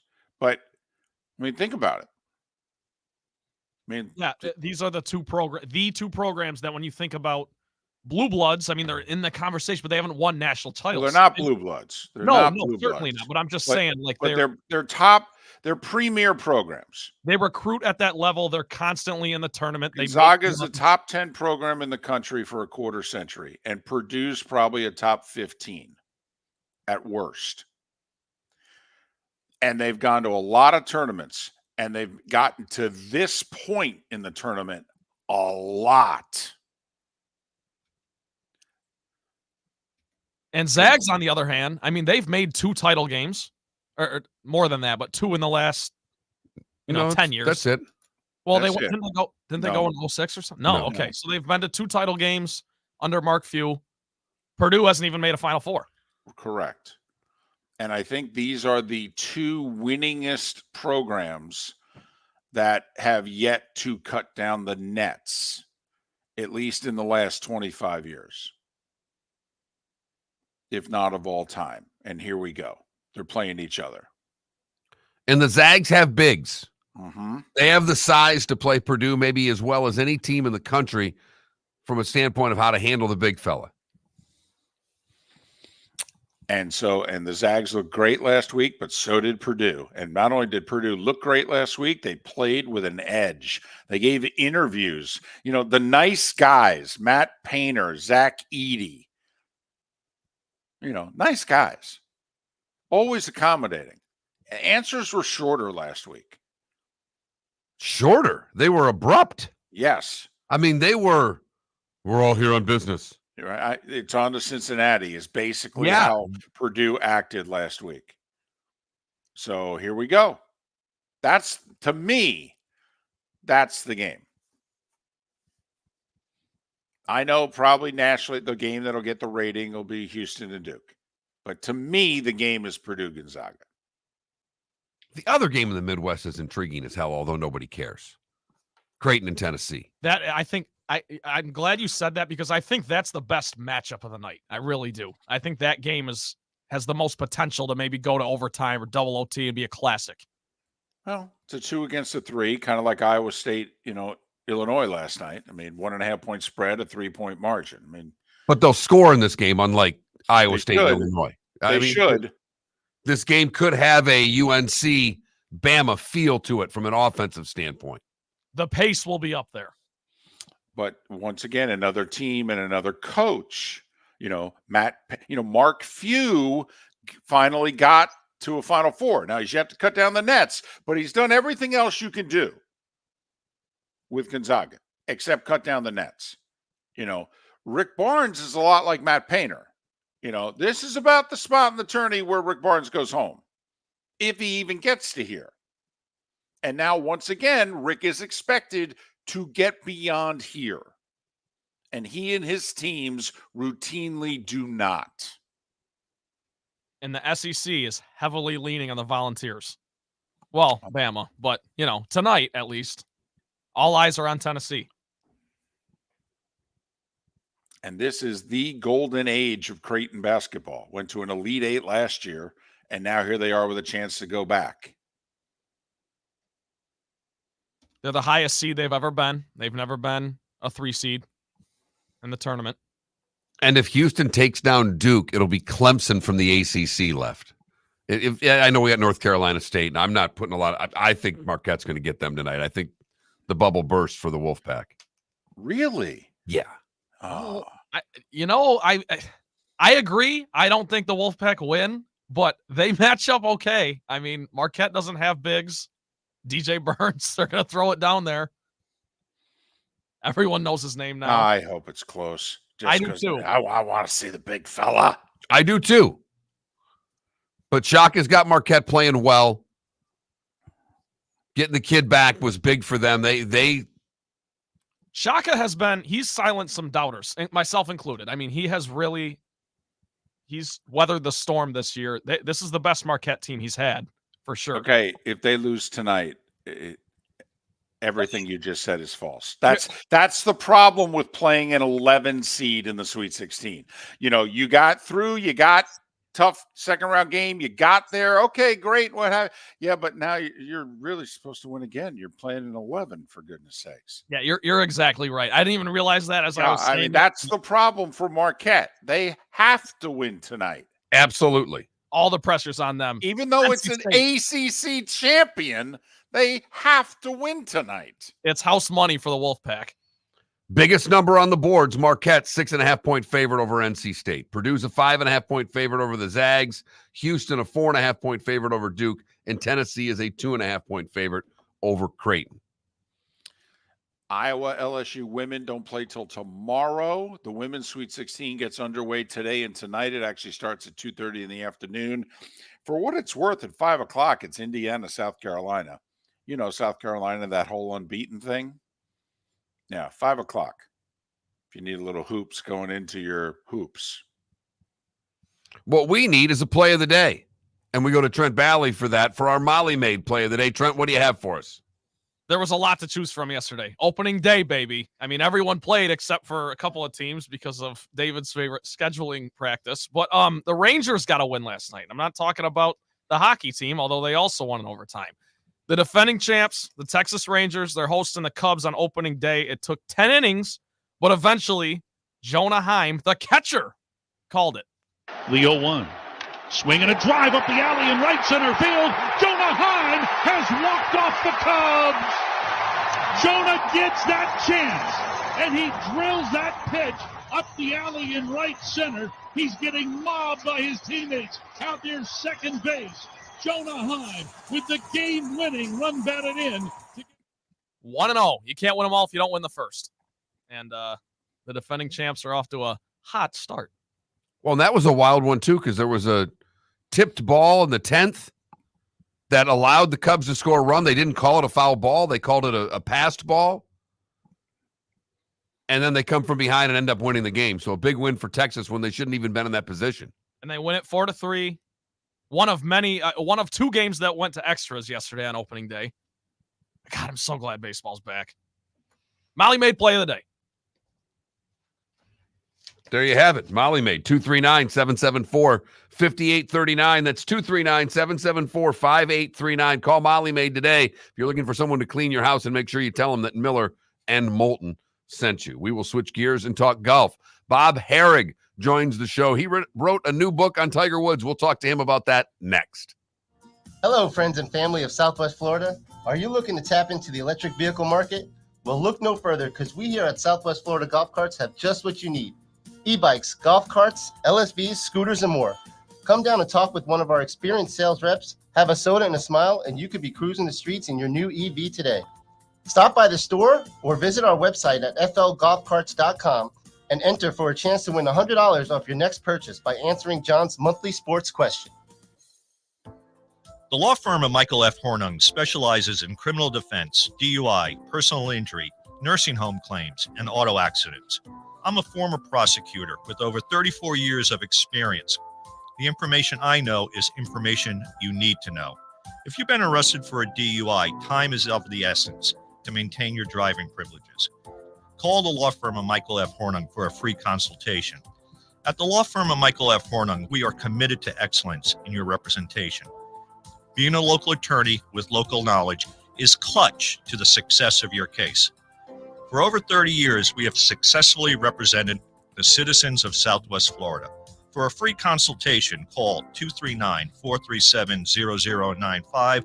That's 239-437-0095. Our offices are conveniently located in Fort Myers. Visit online at mfh-law.com. Located on the East Trail, locally owned Naples Tiki Bar and Grill is an outdoor eatery next to the Hitching Post Shopping Center. Island-inspired food with a true tiki theme. The best place in Naples to enjoy the beautiful weather in Southwest Florida. The Naples Tiki Bar and Grill offers a great menu for dine-in or takeout. Enjoy our famous pulled pork, huge burgers, and tiki bar cocktails. Don't miss happy hour every day from 3 to 6 and live music 7 days a week. See you soon at the Naples Tiki Bar and Grill, 11498 Tamiami Trail East. You were listening to Miller and Moulton on the Florida Sports Network.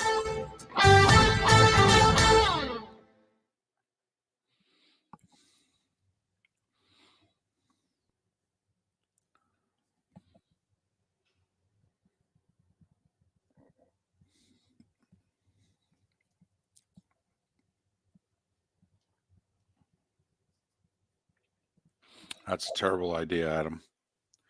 First off, the weather in Georgia a month earlier is rainy. Yeah, not ideal.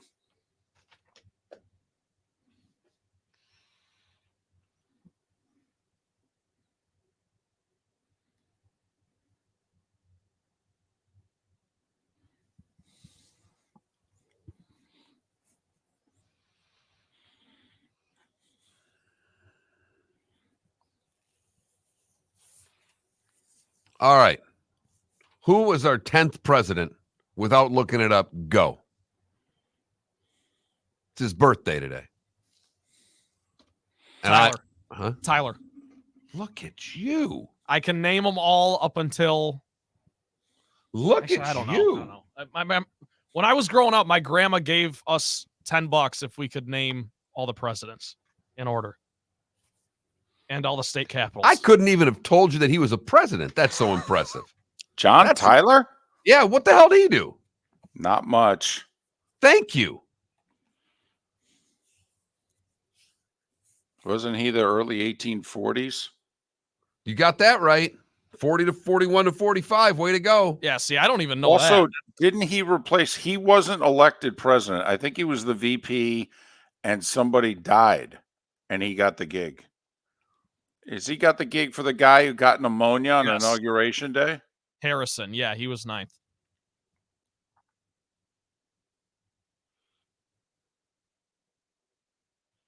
After like a month of being the president, he died.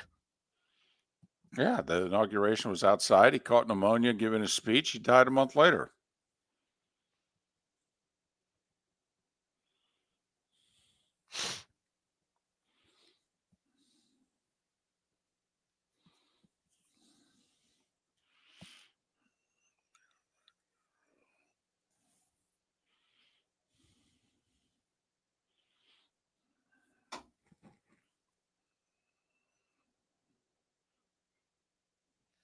This show is flying.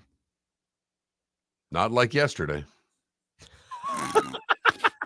Mark was just coming back with food at this time yesterday. Damn near. Yesterday at this time, we were stuffing our faces with Cuban food. Thanks to Mark. To do the empanadas? Yes, empanada and croqueta.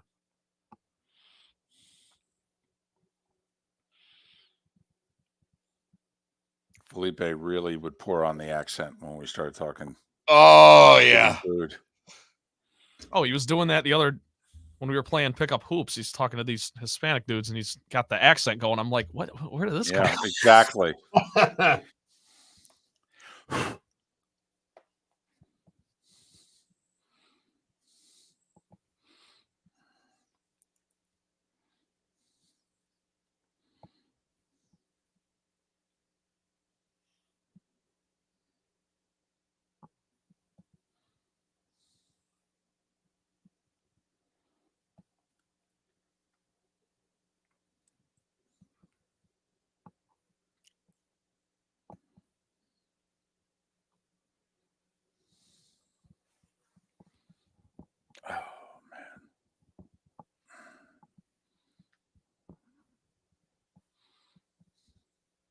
All right, Bob is on. He's on top of it. He called us. Wow. Yeah, the phone was ringing. I was like, this is different. And they weren't looking for Taylor Swift tickets. It's always a plus. That was the most bizarre thing. I answer the phone. Miller and Moulton. Hi, I'm looking for Taylor Swift tickets. That's outstanding. I'm like, what? Plus, we were waiting for Greg Gard, right? That was, that was just. Yeah, that worked out well. Was it that or the Tennessee women's coach? I think that was the Greg Gard day. Yeah, it was Greg Gard. We missed him. It was Greg Gard. Yeah, that okay. was fun. Here we go.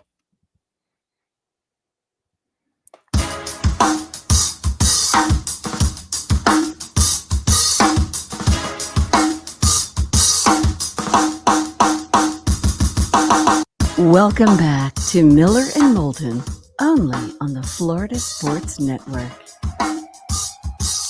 22 minutes before the hour, Pat Kirwan joins us at the top of the hour. We'll talk a little NFL. Pat Kennedy will join us 1 hour from now.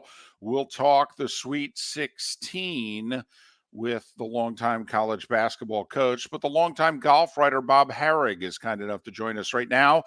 He has authored his latest book. It's called Drive, The Lasting Legacy of Tiger Woods, and they have been putting Bob to work this week. The book debuted on Tuesday. He's doing the tour, the signings. He can't wait to go back to covering golf. He'll work less. Bob, how are you? That's a good way to put it, actually.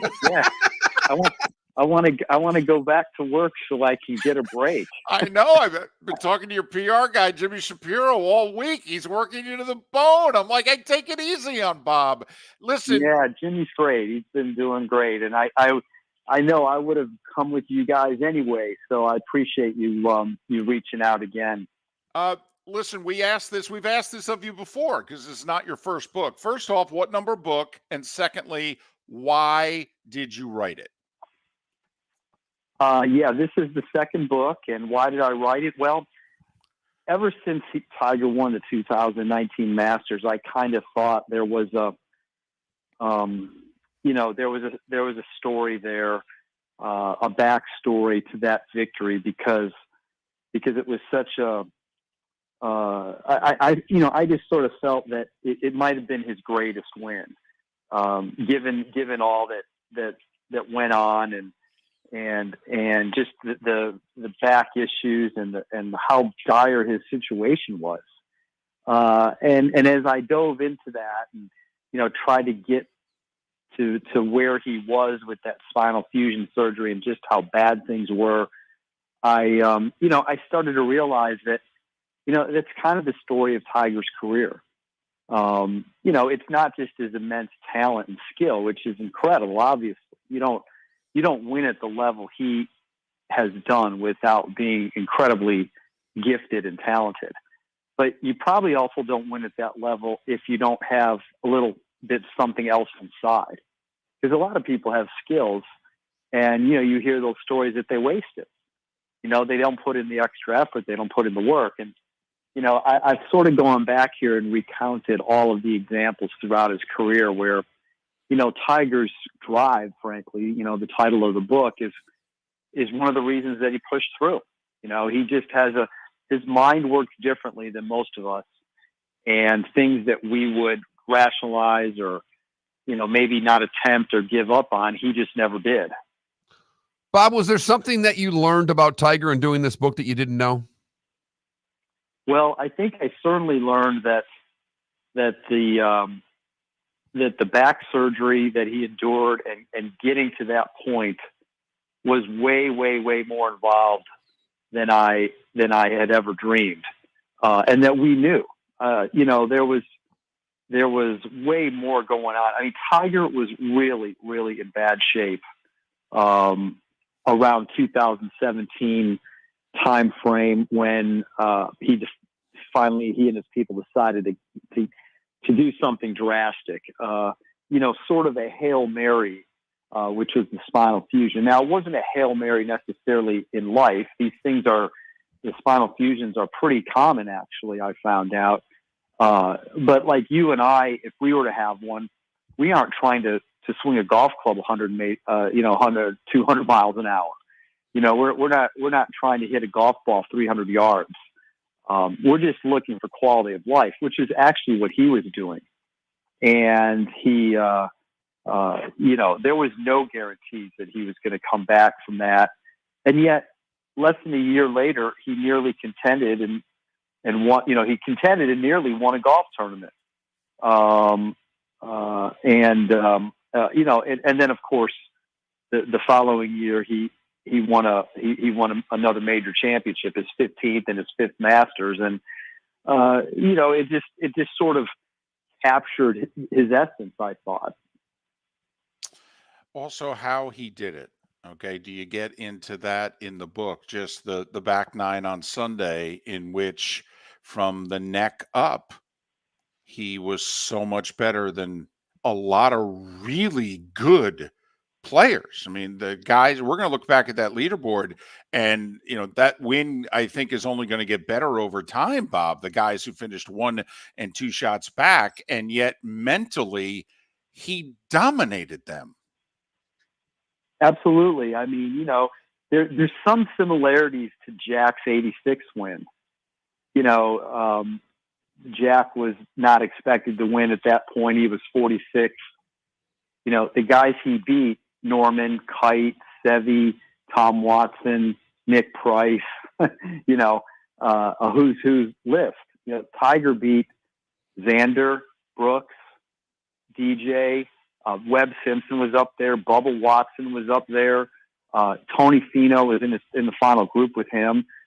Francisco Molinari, who was leading until he hit his ball in the water on 12, had beat Tiger the year before at Carnoustie. In fact, they had played in the final round together. And just a few weeks before the Masters in 2019, Molinari had won at Bay Hill. He was on an incredible year-long run of great golf, and he looked the guy to beat.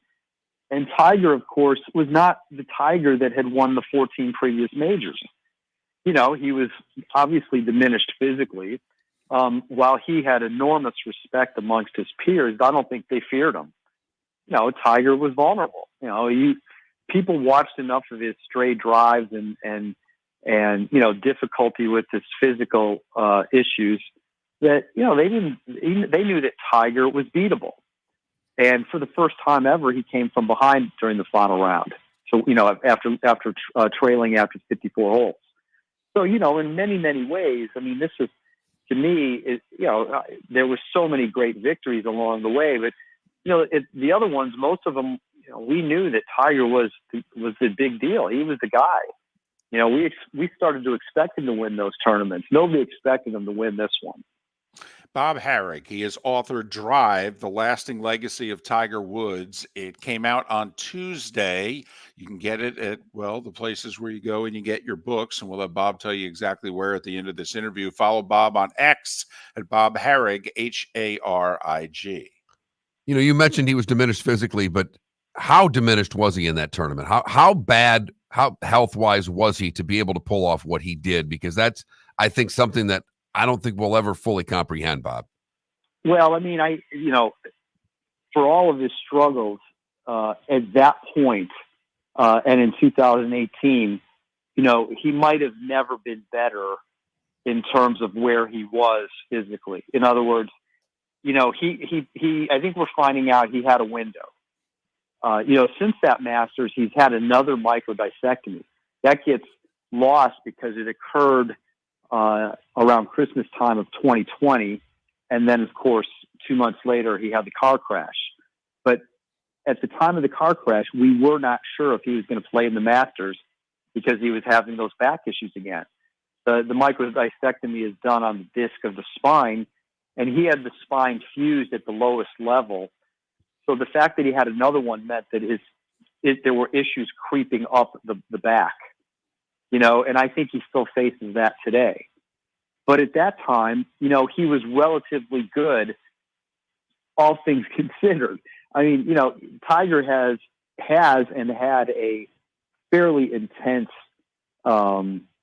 program to get ready to play golf every day. And if you recall, in that year, they moved the tee times way up because they thought that they were going to have bad weather. Tiger's tee time was like 9:25 in the morning. It would have been normally like around 2:20. So he would have had a considerably longer window to get ready. He's probably up at 4:30 in the morning going through what he would always have to go through, which we don't all know exactly. But he had a trainer that he worked with in those days at the time, and I can imagine, some physical therapy, getting in the gym, an elaborate stretching routine, getting warmed up, getting his body moving, and then the typical hitting of balls that you would have to do to get ready to play a round of golf. Tiger was probably up for hours before that round began, and maybe that was good for him, because he didn't have to think about it all day, which would have probably just added even more to the stress. Tiger's presence today, because obviously I don't think any of us are expecting anything ever again with a golf club in his hand, but with all the issues that are going on in golf right now, off the course, if you will, how big is his influence in the sport today? Look, I think it's pretty big. A year ago, or almost a year ago, when the surprising agreement was announced, or the agreement to have an agreement, frankly, which hasn't even occurred yet with the Public Investment Fund, the players were completely caught off guard. And a good number of them were really upset. And I think it's pretty clear that Tiger wasn't too happy. You know, Tiger never responded for the longest time. He certainly didn't come out and support a Monahan right away, Jay Monahan, the commissioner. And by July, he was being named to the board, to the policy board as a player director. They added a spot. Basically, the players demanded that Tiger get put on there. And, you know, Tiger's never really been involved in the tour politics like that. And the fact that he wanted to be involved, you know, I think says a lot. Obviously, he has a lot of pull. The players respect him greatly. And he's sort of been on the other side of the live argument. You know, going back to the Phil book, I've joked about this. I think that book just needed another chapter or two because Tiger and Phil are on opposite ends of the live debate, you know, the live war. And Tiger made that pretty clear. So, you know, where he is now exactly is hard to figure out. He's kind of towed the middle road, you know, in his comments. You know, we know that last week or the week before, early last week, he was involved in those meetings with the PIF. In fact, it was at his condo in the Bahamas, of all places. And he even played golf with Yasser Al-Rumayyan, the governor of the PIF, the guy who controls the $700 billion Saudi wealth fund that backs Live. So, you know, he's at least meeting with them. He's trying to understand their side. And, you know, we'll see where this goes. But I don't get the sense we're in any sense very close. Bob Harig, Sports Illustrated. He's authored Drive, The Lasting Legacy of Tiger Woods. I know it came out Tuesday. All right. Where can you get it? Well, probably the easiest place is just to go to Amazon. If you're a member, you'll have it probably at your house this afternoon or tomorrow. But it's available at, you know, all the bookstores, outlets, Target, Barnes and Noble. And you can order it through those places online too. So it's widely out there now. Bob, congratulations on the book and the success that it's having. And we appreciate how generous you've been with us over the years. Go back to work so you can work a little less, okay? Get to Augusta where, you know, those 14-hour days will seem easy. I appreciate it. Thanks again for having me. Bob Harig, kind enough to join us once again here on Miller and Moulton. Wrote the Tiger and Phil book. And then shortly after that, well, Phil wins the PGA. And then a year later, the whole LIV thing happens. Remember, we had Bob on. He's like, man, I need to add, when it goes to paperback, I need to add chapters. Absolutely. Absolutely. And as he mentioned, Tiger was a big part of the last meeting with the PIF people and the tour. They had it at his condo. Right. Where are we having it? Well, wherever Tiger wants. Where's Tiger? He's in the Bahamas. The meeting's in the Bahamas then. I love it when the PIF guy comes to you. Think about that. How big of a deal are you? Well, arguably the guy who controls the most money in the world. You know, I'm going to text him, let him know where I'm going to be. He mentioned something that I thought was really interesting. I do think his 2019 Masters was his biggest win. With all things considered, he became likable again. Everyone loved him. They wanted him to win so bad. I will never forget just that electricity in that last hour. Well, I think it would be for you because let's face it, his 14th major was the U.S. Open in 2008. So he went almost 11 full years without winning until he won his 15th. Well, think about, you 5 years ago were 19. So his last major, what, you were 8? Yeah. Yeah. Right. So, you heard about Tiger. But then for you, and that was, by the way, and that's another comparison to Jack at 46. Jack won 2 majors at 40, but he hadn't won the Masters in 11 years. No, that's a great point, David, because for that 86 for me, Jack, that was a huge deal. But I didn't really remember all of the other big deals for Jack. Mark Miller for Molly Maid. Why Molly Maid, you ask? Trust. Moulton was a customer for 15 years. Affordability. Didn't I just say Moulton was a customer for 15 years? Worry-free services. Our professional house cleaners are fully insured and a 24-hour warranty. Call Molly Maids today at 239-774-5839. That's 239-774-5839 or online at mollymaid.com/FTMYERS. That's mollymaid.com/FTMYERS. The law firm of Michael F. Hornung specializes in criminal defense, DUI, personal injury, nursing home claims, and auto accidents. I'm a former prosecutor with over 34 years of experience. The information I know is information you need to know. If you've been arrested for a DUI, time is of the essence to maintain your driving privileges. Call the law firm of Michael F. Hornung for a free consultation. At the law firm of Michael F. Hornung, we are committed to excellence in your representation. Being a local attorney with local knowledge is clutch to the success of your case. For over 30 years, we have successfully represented the citizens of Southwest Florida. For a free consultation, call 239-437-0095. That's 239-437-0095. Our offices are conveniently located in Fort Myers. Visit online at mfh-law.com.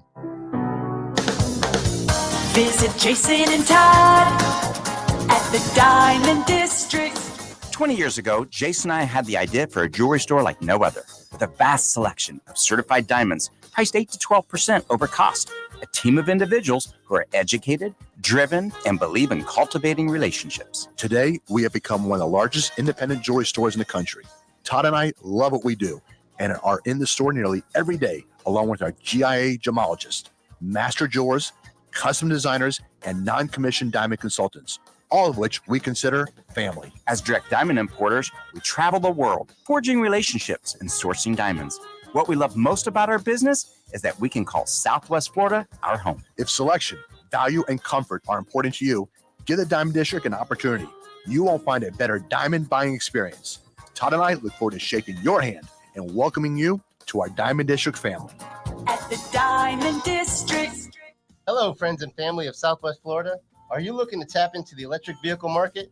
Well, look no further, because we here at Southwest Florida Golf Carts have just what you need. E-bikes, golf carts, LSVs, scooters, and more. Come down and talk with one of our experienced sales reps, have a soda and a smile, and you could be cruising the streets in your new EV today. Stop by the store or visit our website at flgolfcarts.com and enter for a chance to win $100 off your next purchase by answering John's monthly sports question. You were listening to Miller and Moulton on the Florida Sports Network.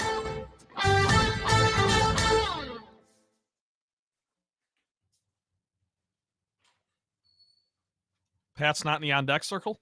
No, Interesting. I know. I just had to double check. I was like, is it Friday? Exactly.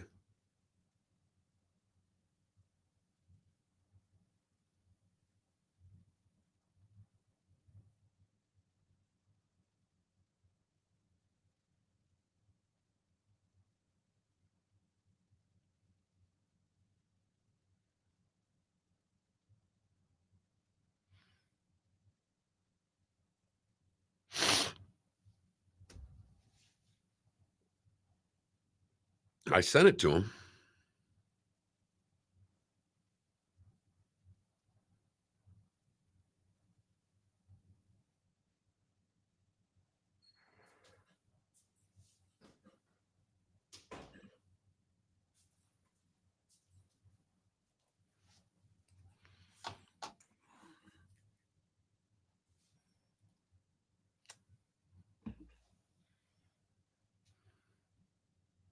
What's the book called for Bob? I'm just going to put it in the Drive. Hang on. Shoot, I just had it up too.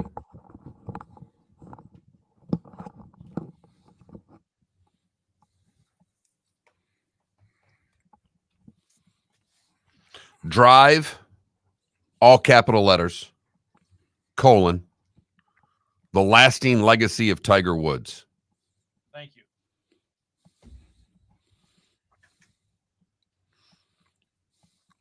Send that one out too by itself. Post it at Bob. He'll repost it. He's got 70,000 followers on Twitter. No Pat right now. I just texted him if he got the link. I didn't hear anything. I know I sent it. Well, we can do hoop.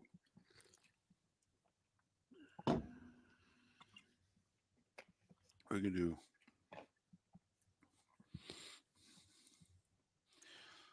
What do we need? We need 83 wins out of the Reds. Yes. So, Johnny, very happy. Let's get as many of those W's in the bank as we can.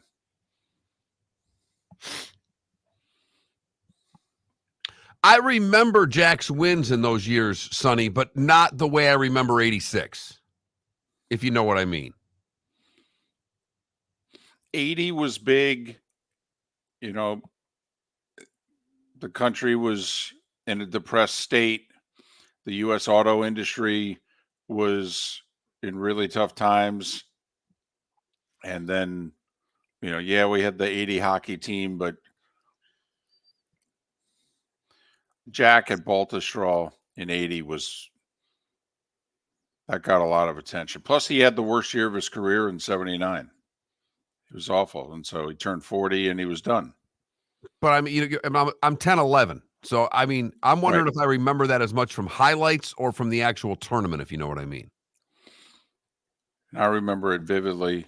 You know, I'm 14 and I'm very into golf, and it's in Jersey. It's, 40 minutes from my house.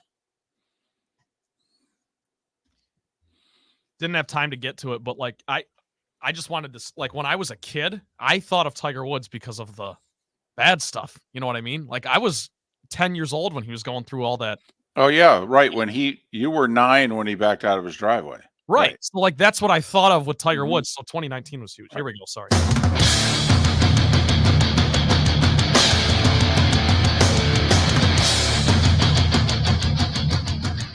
You are listening to Miller and Moulton, exclusively on the Florida Sports Network. And now, here's Mark Miller and David Moulton. It is the third and final hour of Miller and Moulton along the network. Thanks so much for being with us. Normally we talk to Pat Kirwan at this time. Having trouble reaching Pat. Maybe we'll talk some football with Pat. Maybe we won't. That's okay. He joined us just the other day after the NFL owners meetings. 4 weeks yesterday, the draft, by the way. So we're under 4 weeks to go until round 1 of the NFL draft. We can get to some football in a bit. I do want to throw this out there. We talked Caitlin Clark yesterday about the $5 million offer from Ice Cube and the Big Three. Did you catch the other noteworthy news item about Caitlin Clark yesterday? We had talked about this last week because the men's and women's U.S. Olympic basketball rosters have not been set. Now, there's a pretty good idea on the men's side as to who the 12 are going to be. And all the big names want to play. So, there's some guys that are going to be left off that team in which you're going to go, ooh, wow, we're pretty loaded. But on the women's side, we wondered, hey, college players, recent college players, they don't make U.S. women's Olympic teams. And our dominance on the women's side is every bit our dominance on the men's side. I mean, we ain't playing around.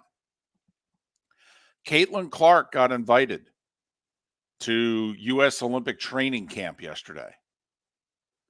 Well, it's significant, Mark. They only invite 14 players for 12 roster spots.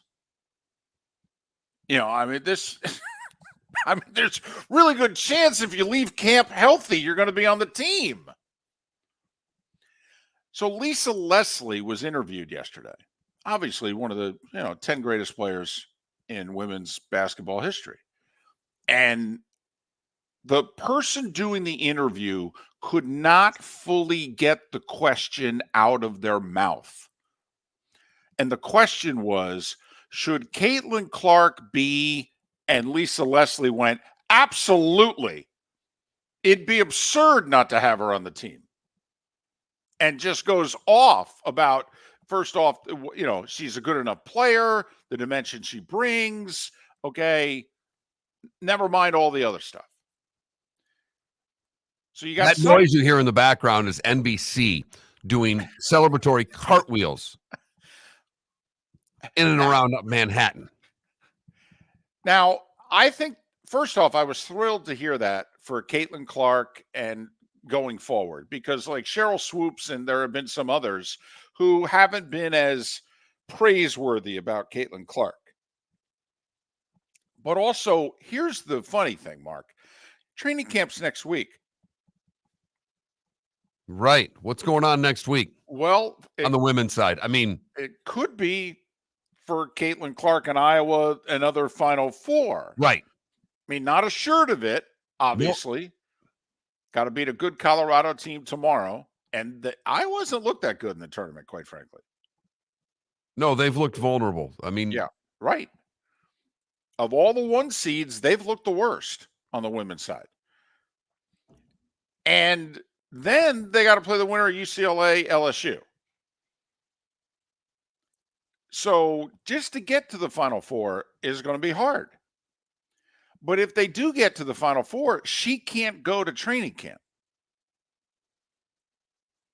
Now, if they lose, I think training camp is Wednesday of next week. Is it Monday through Wednesday or Wednesday through Friday? I don't know. Something like that. But she obviously can't go if Iowa's in the Final Four. So now what do you do? And I'm being serious here. You're the U.S. Olympic basketball team. I think this is it, by the way. I don't know that they do. I think they pick the team before their next camp, if you know what I mean. And so if she can't participate, are you just putting her on the team, period?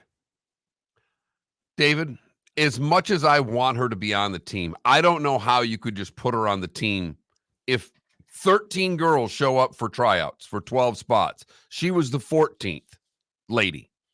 Mm-hmm. And 13 show, and you hold a spot for the one that didn't. Well, but she was busy. I mean, there's a reason she couldn't show. She's performing well enough to keep playing. I've got you. I understand. Right. You would think that they would move the tryout just a couple of days and make it a little convenient. Well, that's the other thing, though. Imagine if you're the veteran player, you're the established player, and it's like, hold on a second. We're moving training camp for a college kid? Yeah. I don't know what to tell you. This is Tiger Woods and all the great, Tiger Woods came onto the scene and all the great players didn't like the attention Tiger got. I don't know what to tell you. She's bringing more eyeballs to your sport than ever before. Ever. You will all benefit from Caitlin Clark playing on the Olympic team and playing in the WNBA. There's not one lady in this league that will not, well, maybe one, the one that gets cut for her job on the team. So there's one lady in the WNBA that can be pissed at Caitlin Clark. The rest of them should all be applauding her coming to their league. Now, last week or thereabouts, when we were talking about this, I just felt from the dimension that she adds. I mean, obviously she's incredible in college. Is she going to be that incredible in the pros? We don't know. I think we hope so, but we don't know. But the dimension that she'd bring to a team, for goodness sakes, she makes threes from the logo.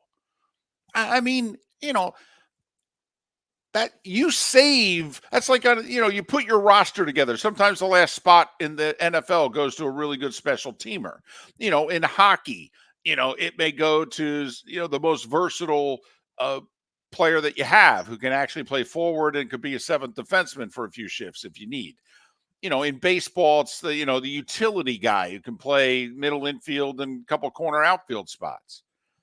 Well, you save that final roster spot for somebody who makes 30 footers in basketball. It's either an extra big or it's the who's got the best range in the gym. Yeah, put her on the team.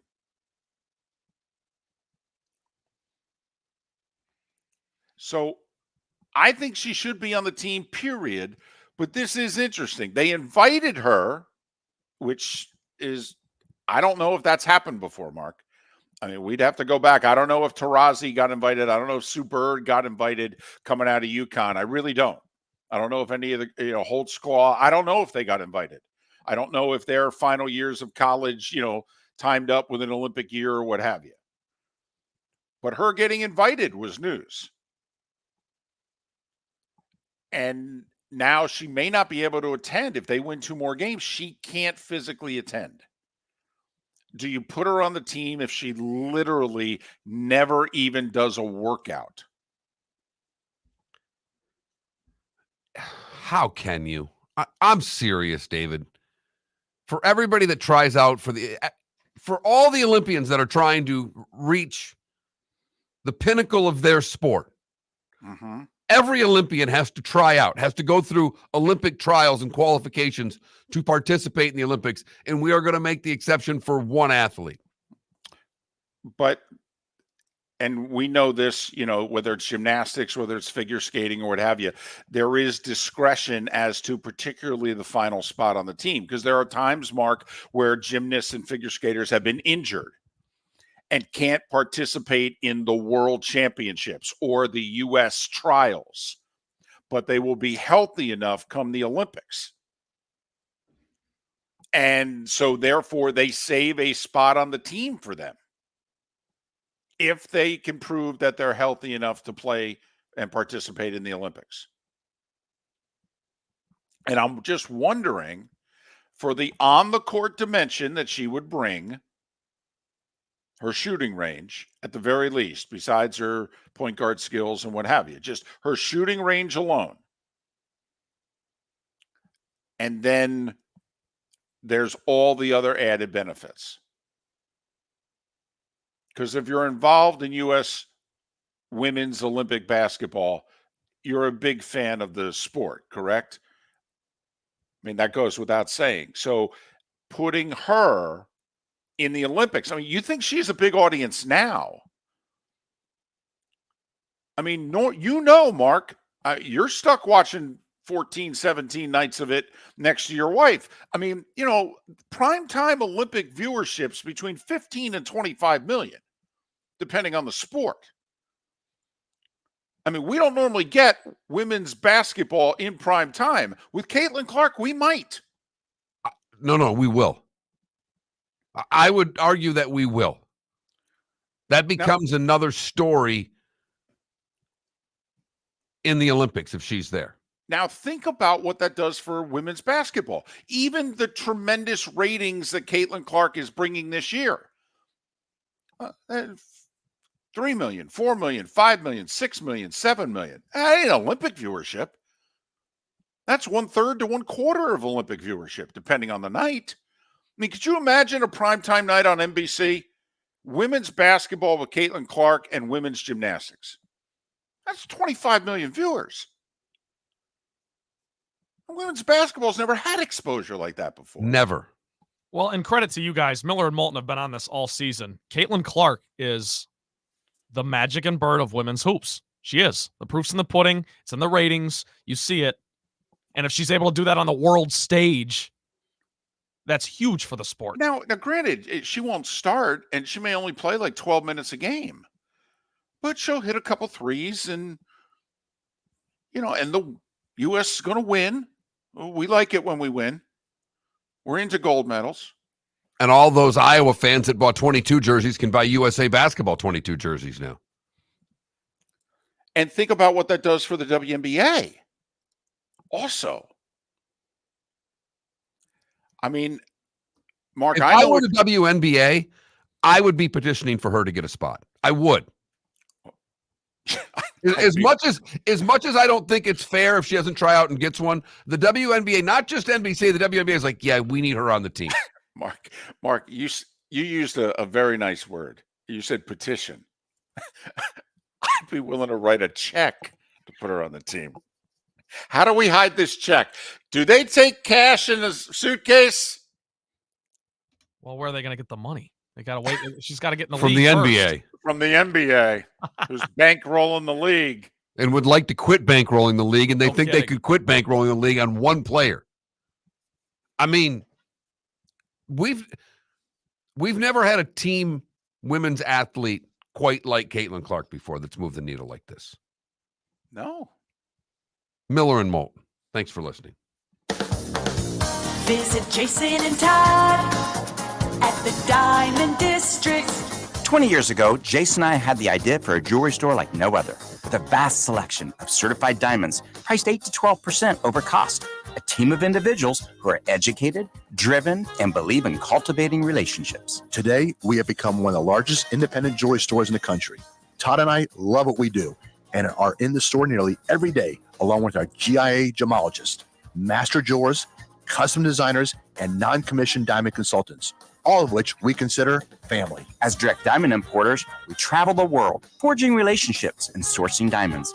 What we love most about our business is that we can call Southwest Florida our home. If selection, value, and comfort are important to you, give the Diamond District an opportunity.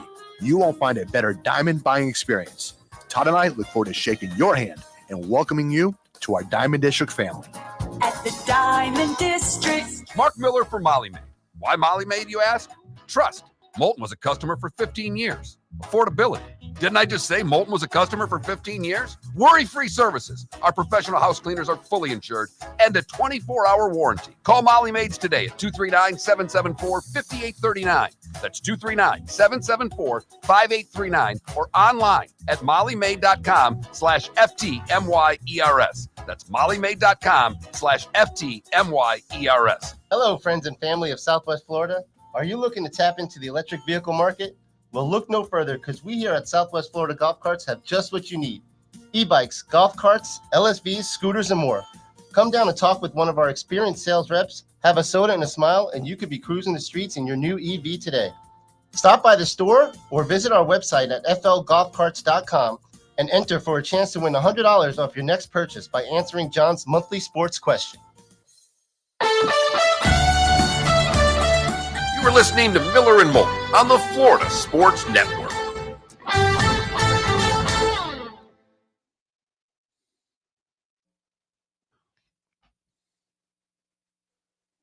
Still nothing from Pat, huh? No. That's weird. He's usually on point. Mr. Traffic, there is one Bill Lambier and one Bill Lambier only. And Mr. Traffic, I didn't bring it up on air. I say this for the break. Really? I mean, I guess you must be for equal rights because you're laying out a women's basketball player here. You want someone to go Bill Lambier on her. Wow. I think he called them love taps, Bill Lambier. God, I love the Bad Boys. Oh. Wow. Waiting for someone to lay her out.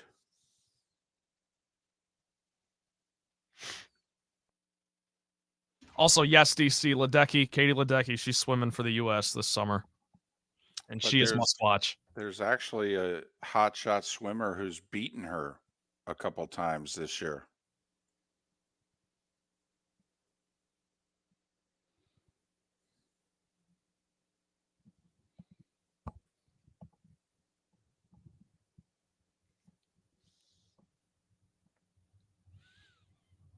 Man, I miss Michael Phelps.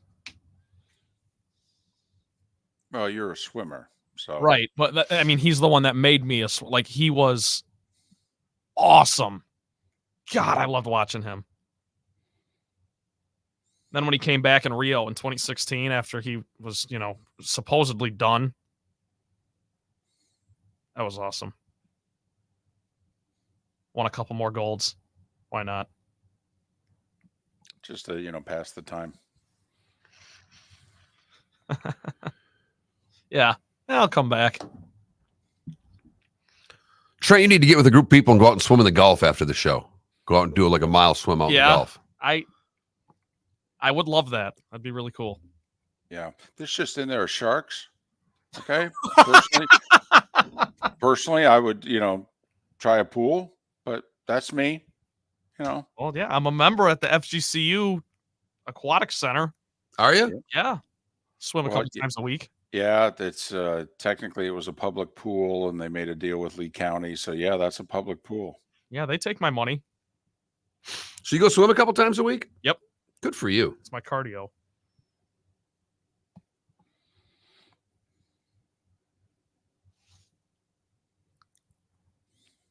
That's when you're still like you consider yourself an athlete. You do training, you exercise. You refer to it as cardio. When I first was dating Eve, we used to go swim. I'd go swim a couple times a week. I'd do swimming, I'd do a little treadmill, but that would work that into my cardio. That shape I was in as an adult. I mean, it's not for everybody, but it's so therapeutic for me. Like I loved it. I mean, I didn't like, because I'm not a great swimmer. I didn't like when I was in there alone. Okay, it makes sense. I mean, just because what happens if something happens? Yeah, right. But I always thought it was the weirdest thing when you got done swimming because you're nice and cool in the pool, and then you get out and you start dripping, and you're you can feel the heat off you. Too. Yeah, it's like, wow, okay, all right. Yep. You don't realize how much you sweat. Open water swimming group at Miramar Lakes. I would rather swim in the Gulf of Mexico with the sharks than the alligators in Miramar Lakes.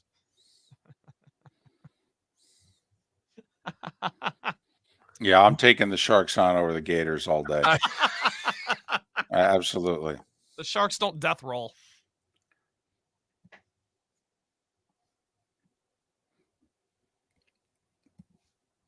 Also, the gators seem to really want a piece of your ass. The sharks, they're moody. Sometimes they do, sometimes they don't. Sometimes they just swim right by.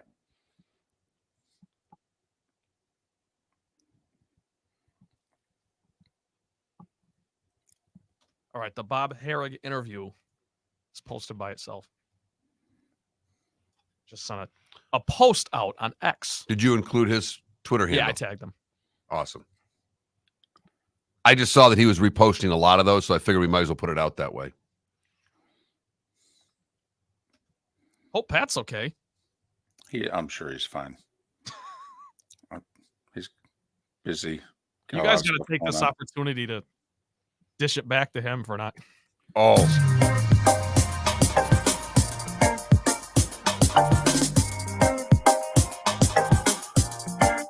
Welcome back to Miller and Moulton, only on the Florida Sports Network.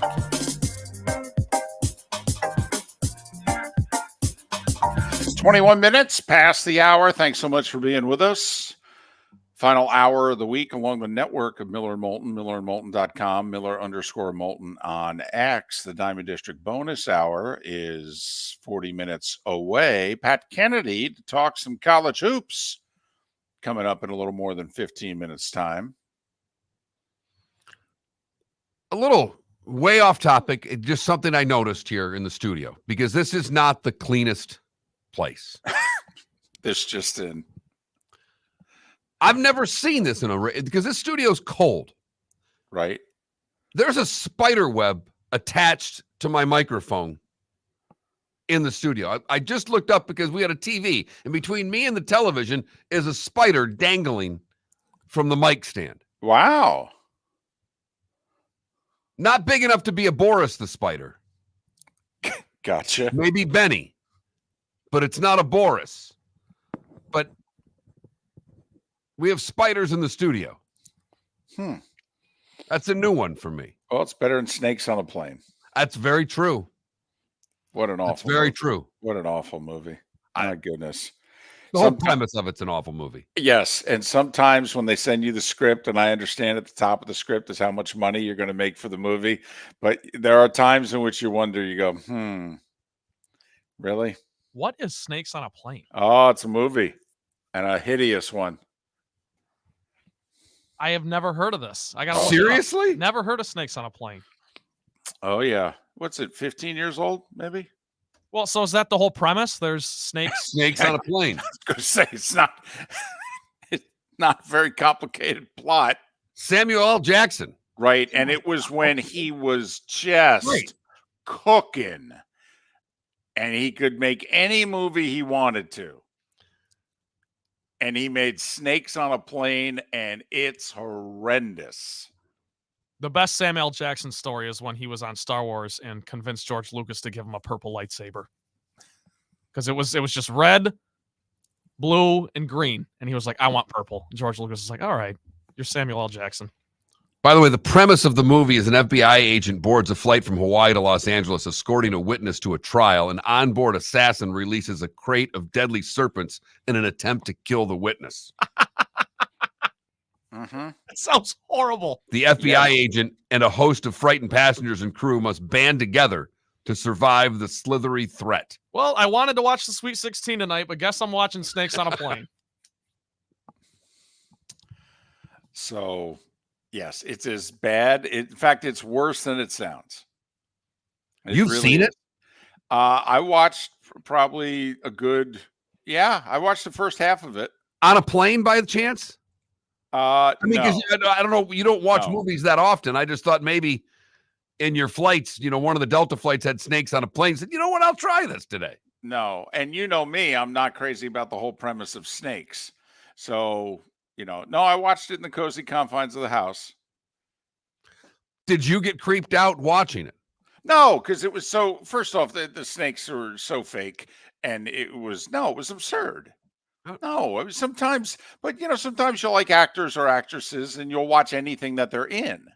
And at the time, Samuel L. Jackson was making a series of, very good movies. And I'm like, well, okay, I'll check this out. I'm sure I had an hour or so to kill before a sporting event was on. And I'm like, all right, fine, I'll throw the movie on. What the heck? I don't necessarily take Rotten Tomatoes as gospel, but I mean, it's the movie rating. It's got a 69% rating. So, I mean, that's low. Believe me, that's low. It should be higher. Okay. I'm curious. That's Rotten Tomatoes. I'm curious what the raspberry percentage is. I go with raspberries over Rotten Tomatoes. They're usually harsher, the raspberries. I'm guessing it's in the 80 percentile. Okay. Just awful. Well, for what it's worth, too. I mean, it made $62 million. Made at the box office. $62 million Right, because of him. That's how big Samuel L. Jackson is and was. And he's still in Capital One commercials every single commercial break during March Madness. Do you think Nance is hitting the over, by the way? No. No, I expected more Nance. Right. A little less Nance than what we thought, I think, so far. But Houston plays tonight, so we'll start amping up the Nance factor. No, that's right. Hello, friends. Yes. Miller and Moulton. Opening day was yesterday. Both the Rays and Marlins lost, and they lost at home. Rays ended up getting bombed. Jays hit a bunch of them in the middle innings. And Marlins blew a 5-2 lead in the 7th, had 3 opportunities to win the game at the bottom of the 9th, bottom of the 10th, bottom of the 11th. Didn't score any of those 3 times. Ended up losing in 12. Today's this day in college basketball history, And I know you'll bring it back up in about an hour and 20 minutes, but today's, a couple of things happened. Like we brought up yesterday, it was the 32nd anniversary of Leitner hitting the shot, Duke, Kentucky. But we got some national championship games that were historically played on this day that are big, noteworthy. I mean, what's more noteworthy? The Indiana one? Bob Knight's first? Oh, yeah? Last men's team to go unbeaten? That's 48 years now. 48 years. And counting. But Jordan hit the shot today for Carolina. 1982. And, and it's difficult to explain to Trent and to just anybody, I think, under 40, but certainly under 35. For as bad as the Super Bowls were for the longest time, the mid-70s started a run of tremendous Final Fours and national championship games. Tremendous. I mean, the late 60s, Wooden rattles off 7 titles in a row with Alcindor and Walton. Then the great David Thompson NC State team of 74 disrupts the dynasty, beats them in the semis. Then Wooden goes out the next year with a title. Indiana in 76 goes unbeaten.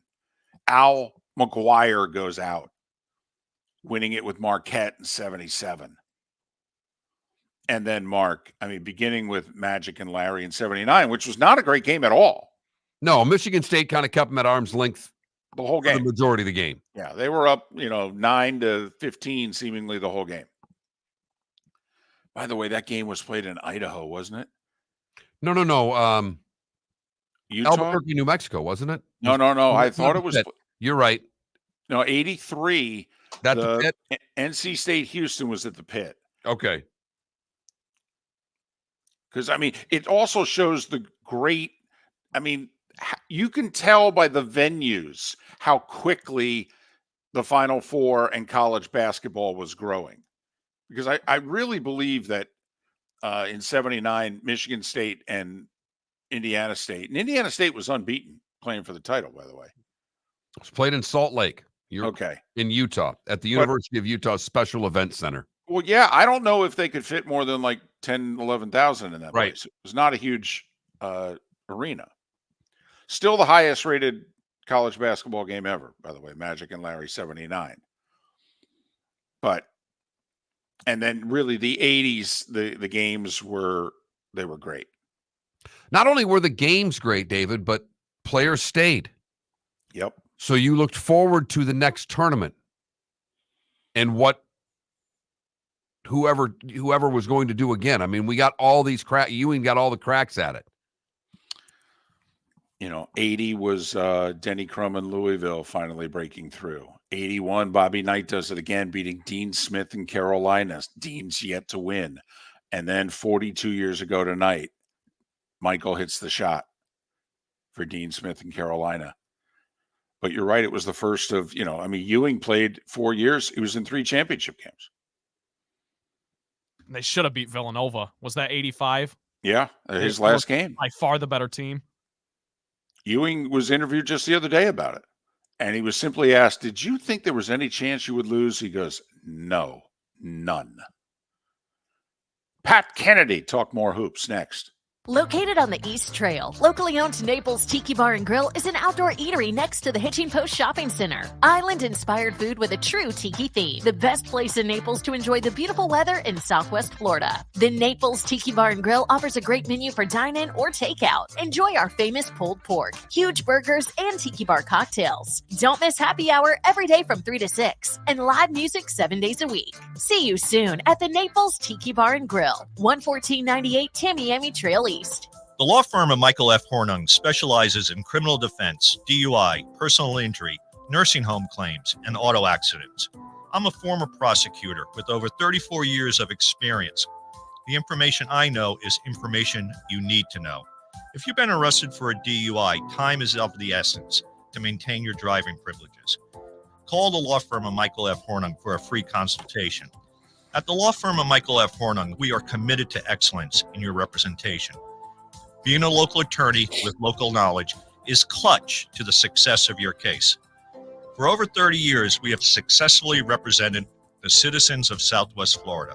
For a free consultation, call 239-437-0095. That's 239-437-0095. Our offices are conveniently located in Fort Myers. Visit online at mfh-law.com. Hello, friends and family of Southwest Florida. Are you looking to tap into the electric vehicle market? Well, look no further, because we here at Southwest Florida Golf Carts have just what you need. E-bikes, golf carts, LSVs, scooters, and more. Come down and talk with one of our experienced sales reps, have a soda and a smile, and you could be cruising the streets in your new EV today. Stop by the store or visit our website at flgolfcarts.com and enter for a chance to win $100 off your next purchase by answering John's monthly sports question. You You are listening to Miller and Moulton on the Florida Sports Network.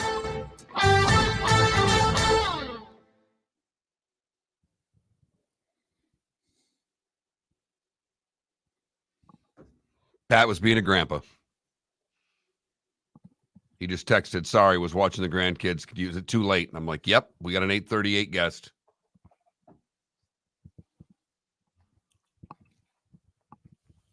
Check out Piranha from 2010 with Elizabeth Shue. Well, Snakes on a Plane, good movie. I want the two of you to just pause and read what you said and think, would you say it again? One night in college, we were looking for a movie to watch, and we were broke, so we didn't have any of the streaming services. So we only had to go on like the free ones, right? So it's all terrible content. We found this movie. I don't even remember what it was called, but it had Carmen Electra in it, and it was super low budget. It was like a disaster film, and it was so bad. But we picked it solely because it had Carmen Electra. I'll never forget when I really started liking Sheryl Crow. Carmen Electra was on Letterman, and so was Sheryl Crow. And Carmen Electra, and he has the Playboy out, and yeah, Sheryl Crow comes out looking terrific. He can play and sits down and then conducts an interview as a very sharp young lady, and it's like, you don't have the debts on. I can.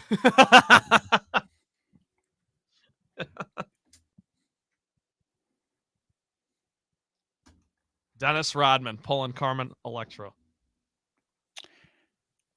And Madonna. Attaway, Dennis. And Madonna. Don't kid yourself. That's a much bigger pull. Yeah, it is. 2010, spring break turns gory when an underground tremor releases hundreds of prehistoric carnivorous fish into Lake Victoria. Local cop Julie Forrester, Elizabeth Shue, must join forces. 74% on Rotten Tomatoes. Rotten Tomatoes. Good news is the movie's not even 90 minutes long. Doesn't Mickey call Rocky a tomato at one point? I think you big tomato, something like that.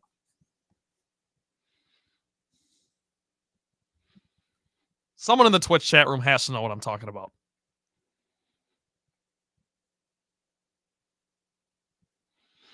Oh, Sonny, I remember the 78 team because of the star. That team was Jack Givens, and he was from Linden, New Jersey, which is where my father's side of the family was from. In fact, I watched that 78 final, I think, at my grandma's house. He scored 40-something, I think, in the final against Duke.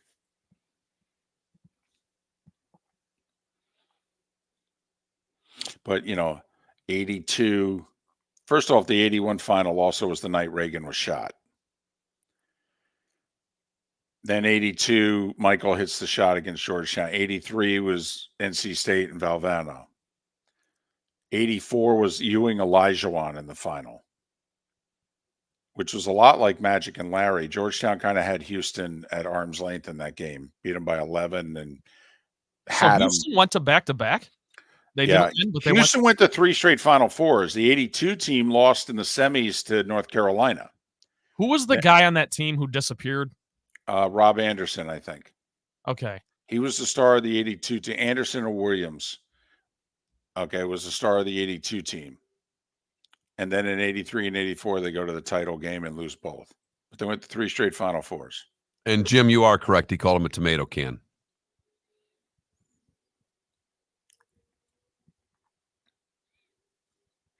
'85 obviously was Georgetown Nova. '86 was a tremendous game. Never Nervous Purvis as a freshman. Louisville beats Duke, who was the number 1 team in the country. I think they had only lost like 1 game all year. '87 was Indiana Keith Smart. 88 was Danny and the Miracles. '89 was the tremendous Seton Hall, Michigan overtime Ramil Robinson's free throws game. I mean, man, was the Final Four in the title games delivering. All right, Pat is on, and here we go in 5, 4, 3, 2.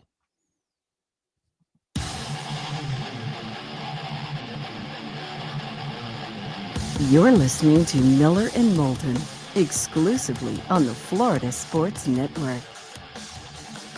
22 minutes until the top of the hour, our final segment along the network. Miller and Moulton, thanks so much for being with us. MillerandMoulton.com, Miller_Moulton on X. The Diamond District bonus hour awaits at the top of the hour for our loyal 239 audience. Longtime college basketball coach Pat Kennedy took the Noles to the Elite Eight amongst his many trips to the NCAA tournament with, well, a handful of teams. Pat is kind enough to join us once again. Pat, it's David and Mark. Good morning. How are you? Yeah, hey, guys. Great to be with you. It's been a little bit, but great to be with you. Yeah, it has been a little bit. So, first off, how different is this week compared to last week? You know, you coached it this week of the tournament a few times. All right. Is it different? Do you do anything differently? Is there more pressure, less pressure? Talk to us about life in the Sweet 16 and Elite Eight. Well, I'll tell you what, if you're the favorite team, as we saw last night, obviously, including North Carolina and the team that Clemson just manhandled and took care of and ran a clinic on, is that if you're the favorite team, you tend to get a little bit more nervous, believe it or not, than any other times during the season. So you have some important games within your conference. But when you get in that NCAA tournament and there's all the pageantry around it, all the media, and you know how important it is, all of a sudden it's different. And I call it getting tight sneakers. Last night we saw Clemson do a great job, ran a clinic, got those 3 or 4 backdoor plays coming out of timeouts. Credit Brad Brunell. And that makes all the difference in the world. So one team may get more nervous than usual. Some coaching staffs may get a little bit more nervous than usual. And the other one's just kind of, if you're the underdog, you have nothing to lose. You know, Brad Brunell, the coach of Clemson, came out of those timeouts and literally diagrammed backdoor plays for layups. And it almost looked like he was doing a clinic, right? At a high school gym, because all of those plays ended up in just layup dunks. So one team can get a little, I thought Arizona played awfully tight. If you go back and think about the game, I think you'll understand what I'm saying. Arizona was tight. Clemson was loose. Plus, I like Clemson. They remind me of our Final Eight team. You know, they got really good guards, 2 guys who could score for them. Up front, we had Edwards and Dobart who could score, but we had great guards. And the kid Gerard, look at transfer. Gerard comes from Syracuse, and Clemson's in the final 8. So unbelievable. Well, Pat, I thought Clemson's performance was really tremendous, given the fact that the free throw disparity was tremendous. How many more free throws Arizona had? They overcame that. They overcame the run in the early part of the second half, and Clemson showed defensively that they're every bit as good as anybody out there. I saw them in person here. I'm now living in Tallahassee, back to my old stomping grounds, and I saw Clemson play Florida State. And I'm not just saying this, but I left the building. I told my wife, I said, oddly enough, that's a team that could end up in the Final Four. And their big guys give them a multitude of things. They can score. They both can shoot. How many times do you see a team with 2 post guys? And by the way, those kids are big. For the fans watching the game on TV, the one looks like he's all 6'10", 6'11", big wide shoulders. The other kid's 6'9", and he's very thick. But they can both pass, they can both shoot, and they're both extremely intelligent basketball players. And they're physical. They don't back down from anybody. So those 2 kids bring great qualities to that team. Listen, your teams played a very entertaining style of ball throughout your career, but I'm guessing you had some teams that played D a little better than others. How do you get a team that it really does not get stops the way you'd want to all of a sudden in the tournament get stops? Because Alabama finally, maybe for the first time this year, got stops in the second half against North Carolina. Well, you know, that really comes with how you practice.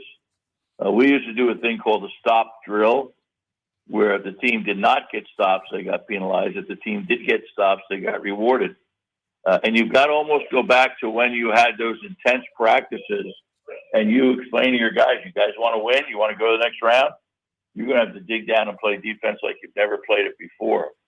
So a lot of that is psychological from the coach's standpoint, because it's easy for kids to relax on defense. You know, they stand up, they lock their knees, and they just don't give it a great effort. On offense, they're always giving it a great effort because there's a chance to score on the other end. That's what Danny Hurley does so well. If you listen to his timeouts, Danny gets his kids fired up to play defense. So, and again, you go back to your practice. Were you able to do that in your practices? Because if you had moments where you did, then the kids have something to give them a recall, and they can go back out and do the same thing. Pat, when you watch UConn play, do you think there's a way to take them off of their A game? I mean, San Diego State for a little bit last night in the first half actually played with them. But man, oh man, UConn didn't even play great last night and won by 30. Is there a way to take them off of their A game? You know, we talk about complementary players and go-to players and all of the above. But I'm going to tell you something. UConn has about 7 go-to players. They do not have a weak link on that team, which is very rare. And Spencer, by the way, he's my MVP. I mean, I've watched UConn several times this year. He just constantly, he reminds me of Charlie Ward.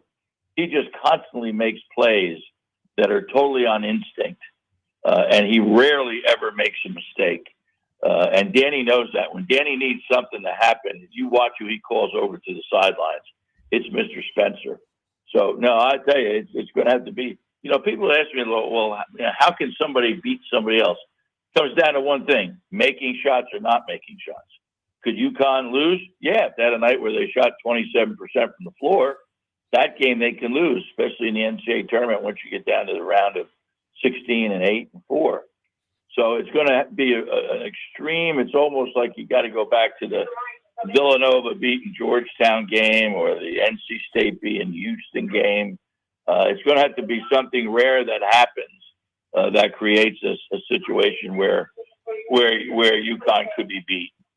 Pat Kennedy, who took 3 different schools to the NCAA tournament, taking Florida State to the Elite 8. You're arguably 2 best teams, and maybe you disagree with me, but the Knowles teams in the early 90s who went to the Sweet 16 and then the Elite 8 in back-to-back years, you had to go through the end of the Leitner Duke team, and then the Carolina team, your Elite 8 year, won the national title. When you look at UConn right now, you got Creighton, you've got Marquette. Do you feel like they're like almost you guys? You know, you finished second in the ACC both those years, but you finished second to the national champion both years. Yeah, we were very, very close. You know, we lost Chucky Graham, and Andre Reed was our 6'11" backup center who was a monster of a player physically. And Chucky Graham came off the bench one game and had 28 against North Carolina, and that was a Dean Smith North Carolina team. So we missed those 2 guys when we got into the latter part of the tournament. If we had Chucky and Andre, I think we would have won the national championship. I just thought we were flat out better than anybody else. But you got to be awfully cocky when you get to that point in time. You have to believe you're going to win. And you guys knew my team. We had Sam Casal, now the assistant with the Boston Celtics, Bobby Serra. I mean, man, those guys thought they could have beat the Boston Celtics. So confidence is extremely important along with the talent. That's why I love the UConn team, because of the confidence that they bring, and it's a strong cockiness, is what I used to like to call it. But don't show your hiney at all, which sometimes the kids tend to do. Just show with some dignity and just play hard all the time, and great things will happen. So and we were exposed to a lot of great teams during my years at Florida State. I mean, Mike Krzyzewski and I used to laugh that we used to play and there'd be 9 NBA players on the floor. Well, the game's changed, so it's not like that anymore. Back then, the kids had to stay in school for 4 years. But imagine that. I mean, now when you watch these games, maybe there's 2 or 3 NBA-level players on the floor, maybe from UConn, maybe one of the guards, and obviously Klinger, the big 7'2" kid. But all those other guys are all very good, and they are complementary players, and they are very good players, but they're not pros. So the game has changed from that standpoint. when you look at Gonzaga Purdue tonight, they played already this year. Purdue handled them. How difficult is it? And obviously you did this in conference play. When you get beat by someone, to get your team ready to play them again when you've already lost once? Advantage Gonzaga. I mean, Mark Few is going to have a great game plan. They're going to be able to go back and pick out all of the things that went wrong.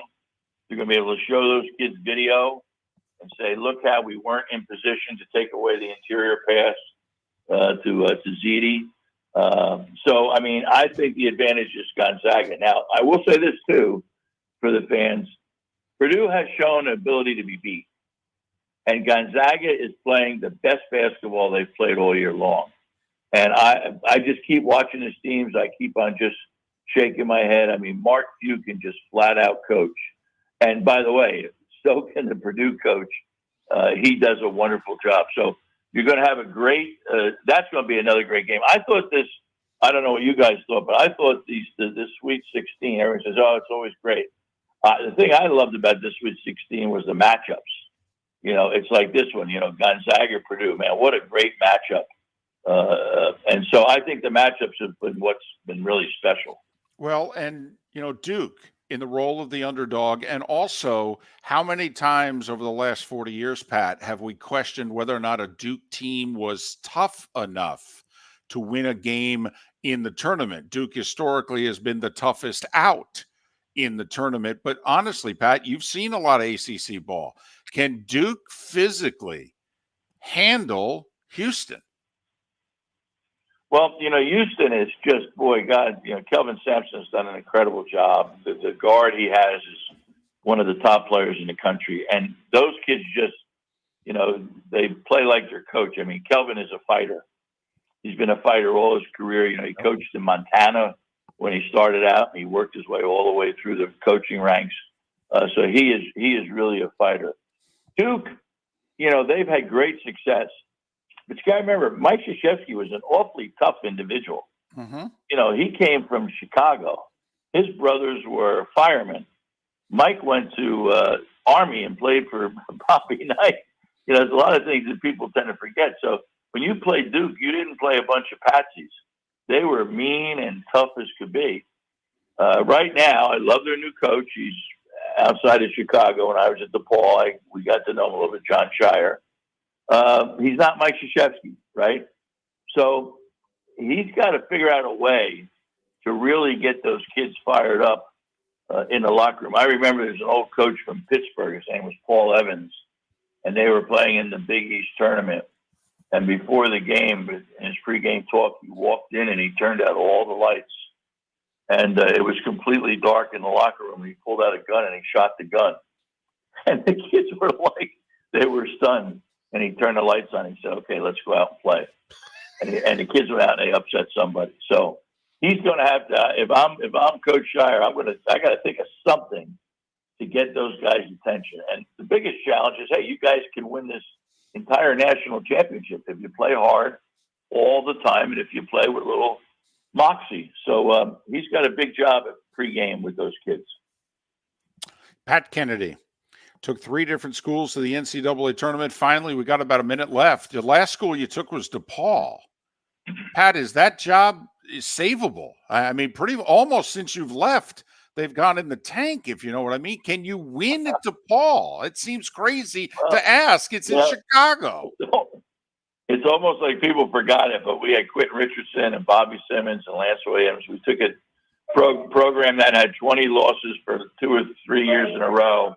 And in year 3, we went to the NCAA tournament. We lost to Kansas in overtime by 1 point.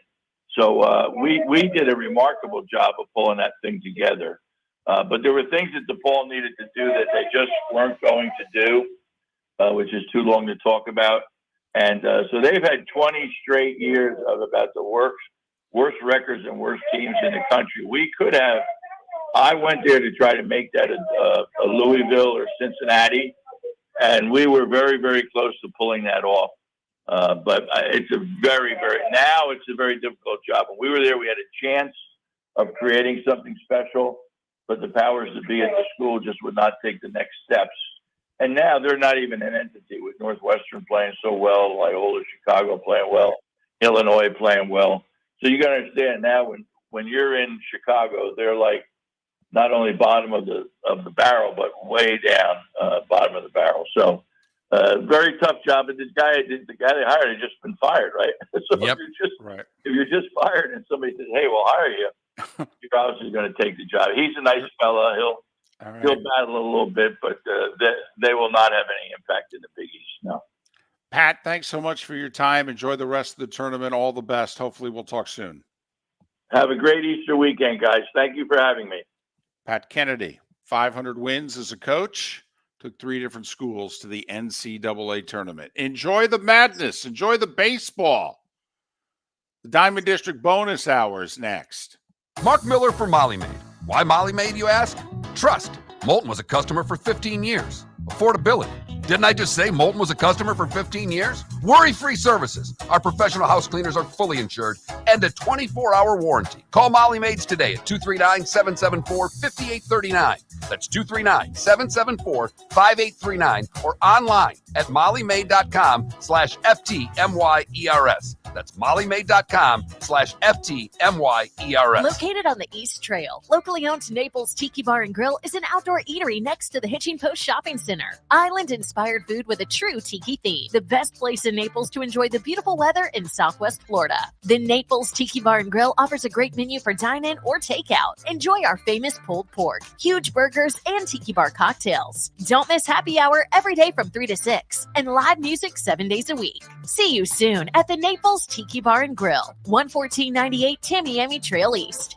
The law firm of Michael F. Hornung specializes in criminal defense, DUI, personal injury, nursing home claims, and auto accidents. I'm a former prosecutor with over 34 years of experience. The information I know is information you need to know. If you've been arrested for a DUI, time is of the essence to maintain your driving privileges.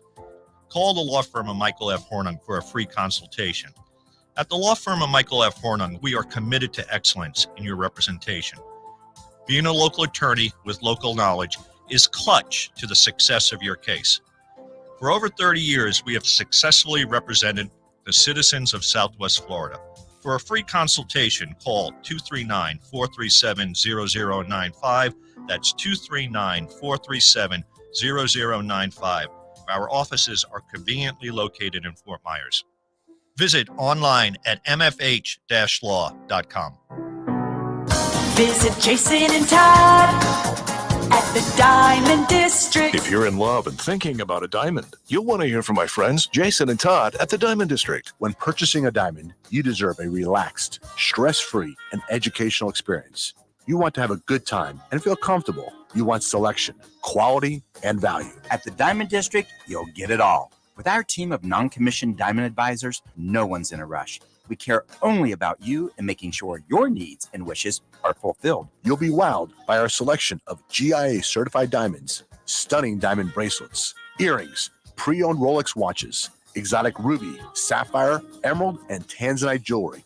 There's something for everyone at the Diamond District, and all at the lowest prices anywhere. Jason and I love what we do and are in the store nearly every day. We look forward to shaking your hand and welcoming you to our Diamond District family. Visit Jason and Todd at the Diamond District. You were listening to Miller and Moulton on the Florida Sports Network.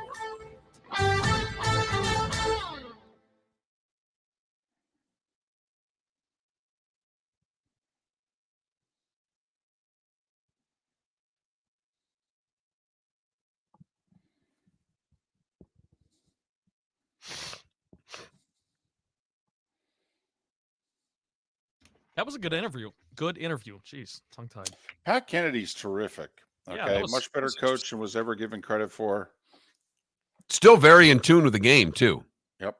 Watches a ton of it. It's always been a great interview. My connection to Pat was Bobby Sura. Because he ended up. Pat has connections to Wilkes-Barre, Pennsylvania, and I went to college and lived there for 10 years in the area. And that's how Pat got Sura. David, starting in October, direct flights twice a week to Wilkes-Barre, Scranton from Southwest Florida. Wow. Breeze Airlines going to Lansing, Wilkes-Barre, and somewhere I was else. gonna say you've been plugged into that because you told me about Lansing yesterday. Well, I just that was in the article. That's gotcha. I forgot the other city they're going to.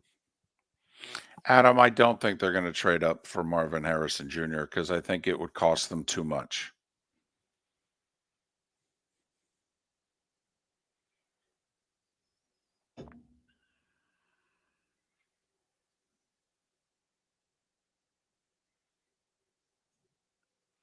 The thing is that it sounds like Pat made it, they're not interested in sports at DePaul. Well, not enough. Because if you just have a basketball program and you have that kind of history, seems that you get some money. You don't need a lot of money to finance a basketball team. It's not like a football team.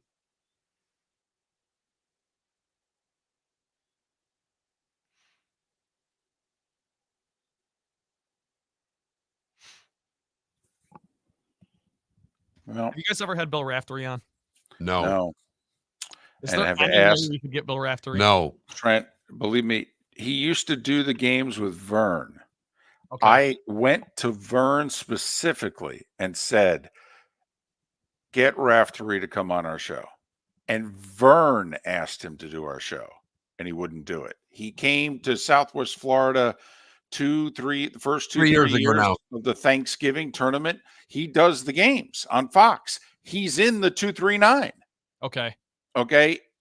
And it's like, and I was working with Fox and I went through the number 4 guy at Fox Sports. I went through and said, hey man, come on, we get Raft on the show. Raft would not do it. You won't do it. That's Raft is George Brett. George Brett was, are you national?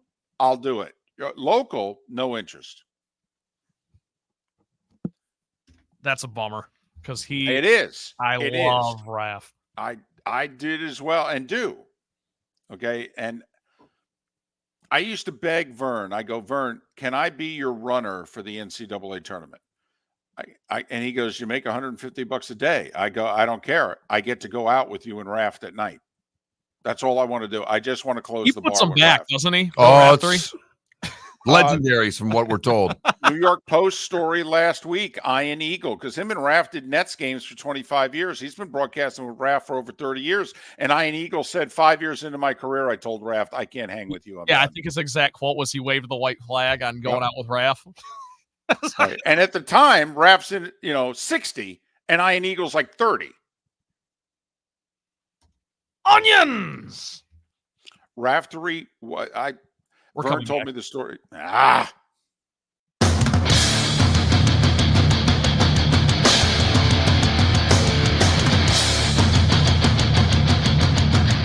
You are listening to Miller and Moulton, exclusively on the Florida Sports Network. And now here's Mark Miller and David Moulton. Diamond District bonus hour. It's how we end the day. It's how we end the week on this Good Friday, final Friday of March. It'll be April next time we're on the air. So is the spider making its way closer to you? I just wanted to make sure it was alive, and it is. I poked it a couple of times. For those that don't know, apparently there's a big spider web in the studio. It's connected from the mic all the way to the television. That's about what, 5-6 feet? Yeah. Yeah, and just a little guy. I'm not going to hurt him. I'm not going to kill him. Is he I'm gonna leave walking? him here. Is he walking a tightrope? Is he like a flying Melinda? He was asleep, and I poked him or her. I mean, I don't want to be biased towards the spider's gender here, but it moved, so it's alive. Okay, gotcha. See if it'll still be here on Monday. I can see it. It is little, but I do see it directly across from me here in the studio. Luckily, I have glass. Although I'm not afraid of spiders at all. That doesn't bother me. Spiders don't bug me. Neither You're do just snakes. intrigued by it. I'm just trying to figure out how it got in the studio. What do you mean? I'm used to spiders around my pool cage and outside. It's 12 degrees in here. Mark, they haven't cleaned that studio since the Obama administration. What do you mean? How did it get in the studio? Are you kidding? Honestly, we were getting paid by the Beasleys the last time that studio was cleaned. And that hasn't happened in almost 8 years. Hmm? Do you think the studio's actually ever been cleaned? I think it's been vacuumed. I do. I don't think it's been dusted. There's no way it's been dusted. I'll tell you, No. the 2 chairs in here are No. I'm working with. No. It's tough. No. That studio is an incubator for emphysema, is what that studio is. No, I do not think it's been dusted. I'm clipping that. So, but all right. Hopefully it's an itsy bitsy spider, bum.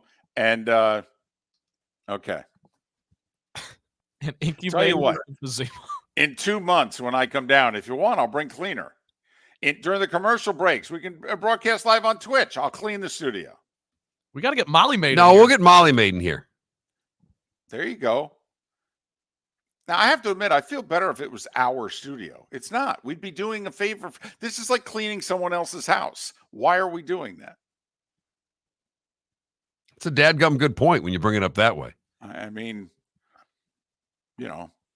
I say we wait to see if the spider makes its way closer to, I don't know where Sheeman sits, but, maybe if it gets closer to him and then he notices.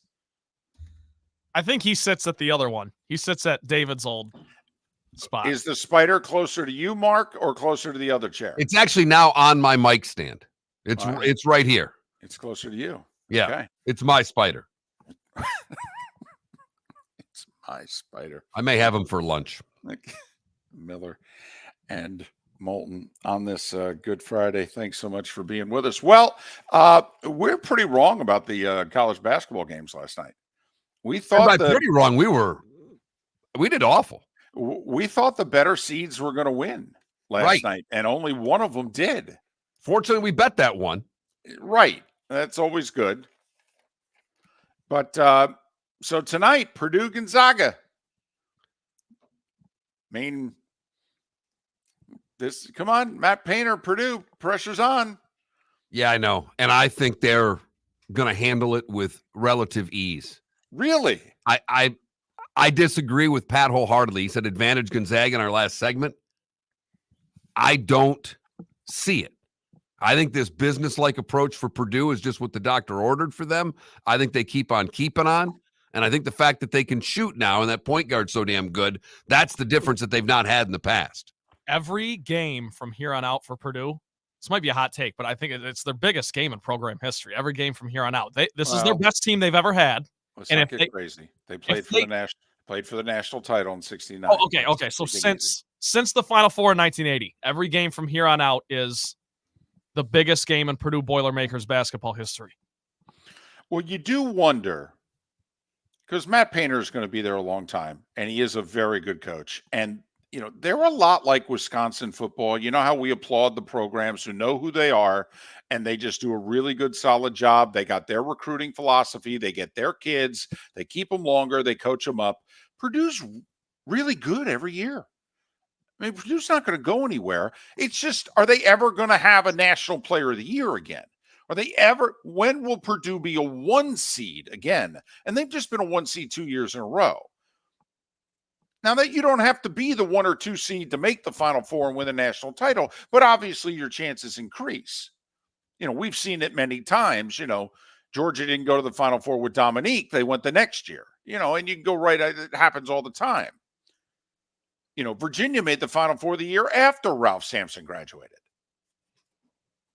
But I mean, here they are. And not only that, they're not that far from home. I mean, Purdue to Detroit. 3.5. Yeah. 4 tops. Maybe. Yeah. I mean, it's Big Ten country. Like there will be Michigan State, Michigan fans there who are going to pull for Purdue. I mean, the other 2 teams are Creighton and Tennessee in the building. I mean, it should be. It's not Mackey Arena, but it should be Purdue building. Well, and Purdue should have. I mean, you think about it. When the preseason, they're a top 5 team, top 4 team right from the get-go. They know where the regions are. They think they're going to be a 1 seed. They've been buying these tickets for this is. Yep. They've made this plan. Right. They were going to be the 1 seed in the Midwest the whole year. In November. Right. So, I mean, we love the tournament. I mean, heck, we got Alabama and Clemson in the Sweet Six in the Elite Eight, and It's only the second time for Bama. It's only the second time for Clemson. First time for Clemson since the Carter administration. I mean, we love this tournament. Purdue could win the national title next year after Edey goes to the NBA. I mean, it's why we love it. But on paper, is he going to have a better team than the one he has tonight? I don't think so, David. No. Got a good transfer. National Player of the Year, of course.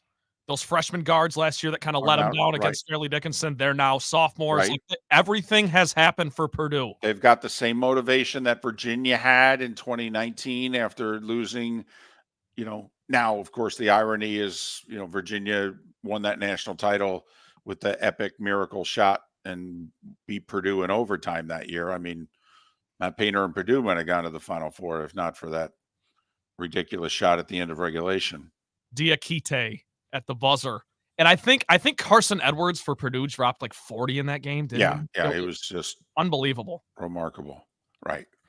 So, I mean, you wonder, is it their time, Mark? And if you're right, then it looks like it is. Although, how funny would it be we get a Matt Painter, Rick Barnes region final? Yeah. I'm here for it. I hope that happens. I mean, by law, someone really does have to win. It's just, can they both win tonight? Well, and the other interesting thing is, like, even Mark Few. Mark Few's made a couple national championships. He's been to the Final Four, but, like, Mark Few hasn't won a championship either. So this is big for him. He's got a good team. Although the funny thing is that if you rank the Gonzaga teams of the last 25 years, this might be like number 19. I think St. Mary's seed. I mean, it's been a while since Gonzaga was not expected to get to the Sweet 16 by seeding. Right, and 2 weeks with the season almost over, they were on the bubble. Then they worked to their way. They came out strong at the end. Right, mid-February, we were wondering if Gonzaga was going to make the tournament. St. Mary's fans got to be so distraught. I mean, they finally won the conference. All 6 of them. Right. This is not the forum to worry about displaced St. Mary's fans. Yeah, really. Please. But they win the WCC. They win the WCC tournament. And then they lose in the first round while Gonzaga makes this run. Right. It'll be that way in football now with all the teams making the playoffs, and somebody like Ole Miss, say they win the SEC, okay, in football. And then they get bounced early in the playoff while Alabama's playing for the national title. All right. And you got Ole Miss fans sitting there going, can you believe this? But so anyway, Houston Duke tonight. Listen, that Houston, they could be standing in the ocean and not hit it. But the problem is they outfight the shark for the basketball and the offensive rebound and get the layup. I mean, that's the thing that I wonder. Like, I think Duke can get the stop initially. I don't know if they can get the rebound. And that's so ironic because how many times have you seen Duke play? Yeah. In which they're chucking up the three, they miss it, they get the rebound, they kick it right back out and bury you. I mean, Duke to me is the quintessential when they need a rebound offensively to get another putback. They do it as well as anybody, and they're playing against a team that does it better this year. And as you've been mentioning really all week, David, is Duke tough enough for this game? Well, let me ask you this. Do you think North Carolina would be tough enough for Houston? Not that they're not skilled enough to beat them, but do you think if North Carolina played Houston, they would have been tough enough to play Houston? Because, quite frankly, Duke hasn't been tough enough for Carolina this year. I mean, Carolina has the games on the scoreboard, but you knew who the better team was when they played this year. You did. So for Duke to win tonight, Duke wasn't tough enough for NC State in the ACC tournament. Exactly. How did they beat Houston, David? And this Duke team, too, is just, I know a lot. Duke is notoriously whiny. This team is so whiny. Oh, my gosh, they're so unlikable. Oh, is there... No, there's never been a likable Duke team. I'm with you. But this team, I don't know what it is. There's something about Filipowski and the court storming and John Shire, and I don't like it.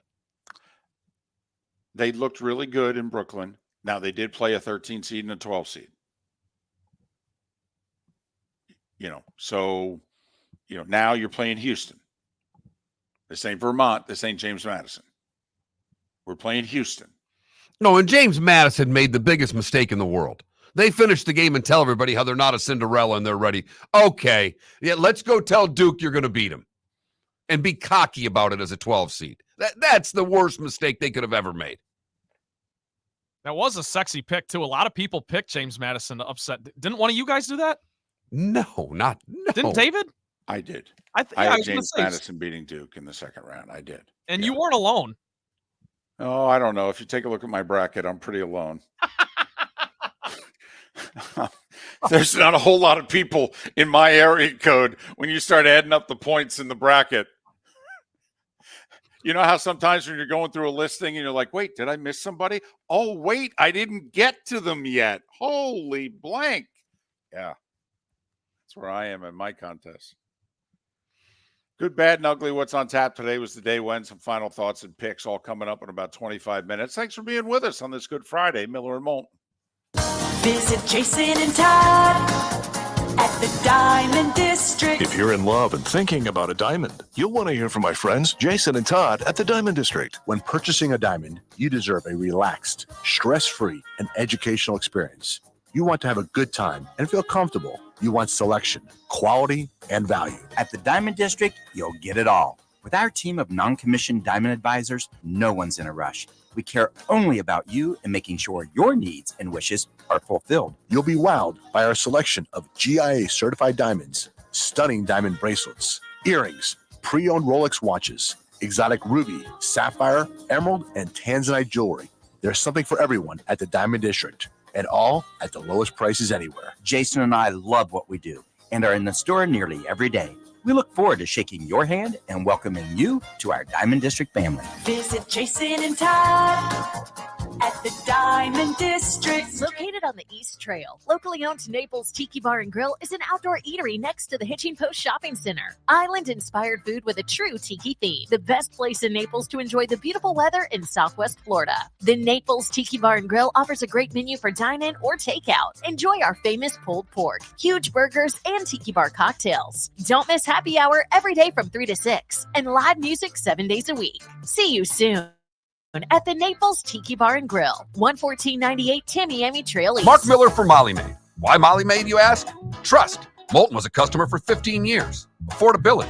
Didn't I just say Moulton was a customer for 15 years? Worry-free services. Our professional house cleaners are fully insured and a 24-hour warranty. Call Molly Maids today at 239-774-5839. That's 239-774-5839 or online at mollymaid.com/FTMYERS. That's mollymaid.com/FTMYERS.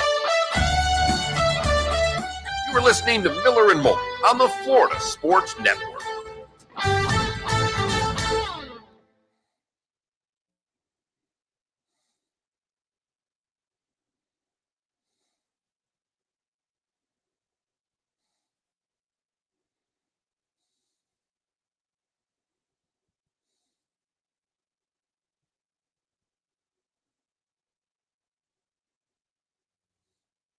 Parents fly in tomorrow night. Good for you. Looking forward to that. All right. I need a good, bad, and ugly couple of stories here. This is not going the way I want it to.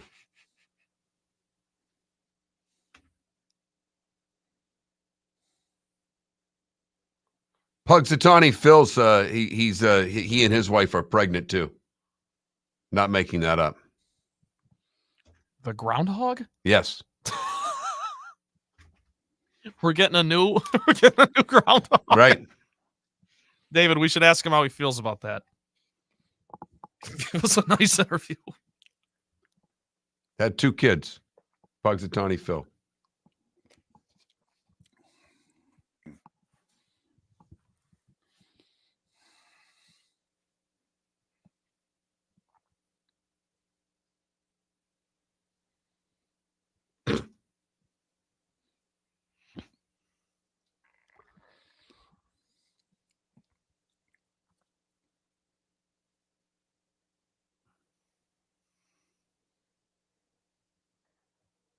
Holy cow.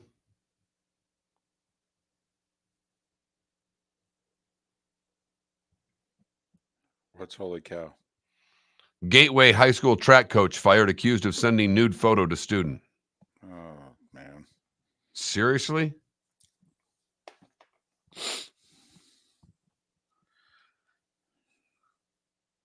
I'm glad I can't understand that. You know what I mean? Like, I'm glad that what goes through your head when you're about to do something like that? I don't know, but I got propositioned by an English teacher when I was a senior in high school and didn't realize it until after the fact. And it's the biggest mistake I've ever made in my life.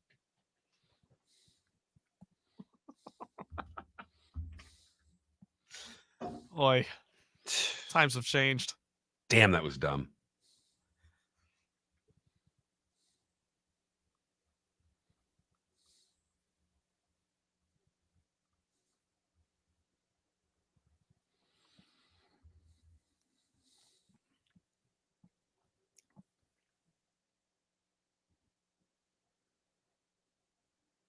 So my brother, who's a teacher, big brother, he also coaches like year round because he does boys soccer, girls soccer, boys basketball, girls. Right. You And need that extra $1,500 stipends. It really goes a long way. God. right. They definitely don't get paid enough. But we joke with him that like the girls soccer team, like they'll fake injuries so that he carries them off the field. I would never carry. Nope. I didn't carry my daughter off the field. I'm not going to carry somebody else's daughter off the field.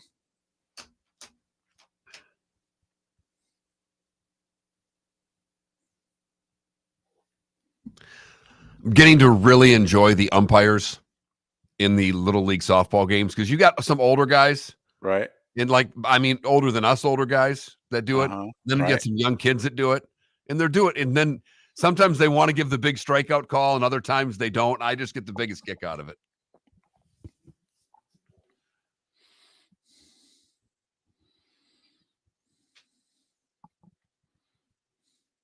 I love more than a good strikeout call. I love a good ejection, especially in college basketball. You're out of here. How about Draymond coming out and said, "Oh yeah, I earned that ejection. He should have thrown me out." Yeah. Right. What I said was out of line. Oh, by the way, so Tom Izzo this morning on Pardon My Take, they're starting the interview. They're like, so January, February, Izzo, don't you wish it was January, February, March, Izzo? And he goes, I like that a lot better. He's like, I got to get off my lazy butt and get it done, but I like that a lot better. Damn right, Tom. I love that guy.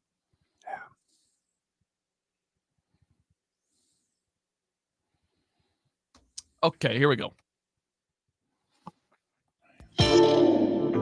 Welcome to the bonus hour, brought to you by Jason and Todd at the Diamond District.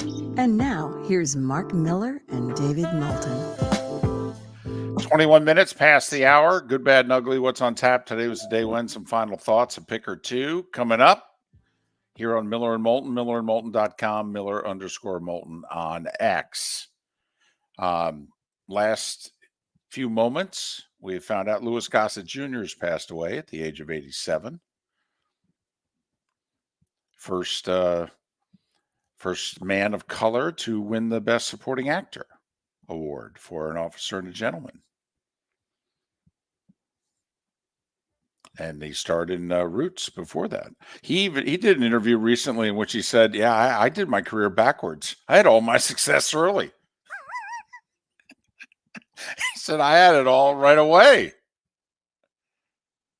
But anyway, Louis Gossett Jr. passed away apparently last night in Santa Monica at the age of 87.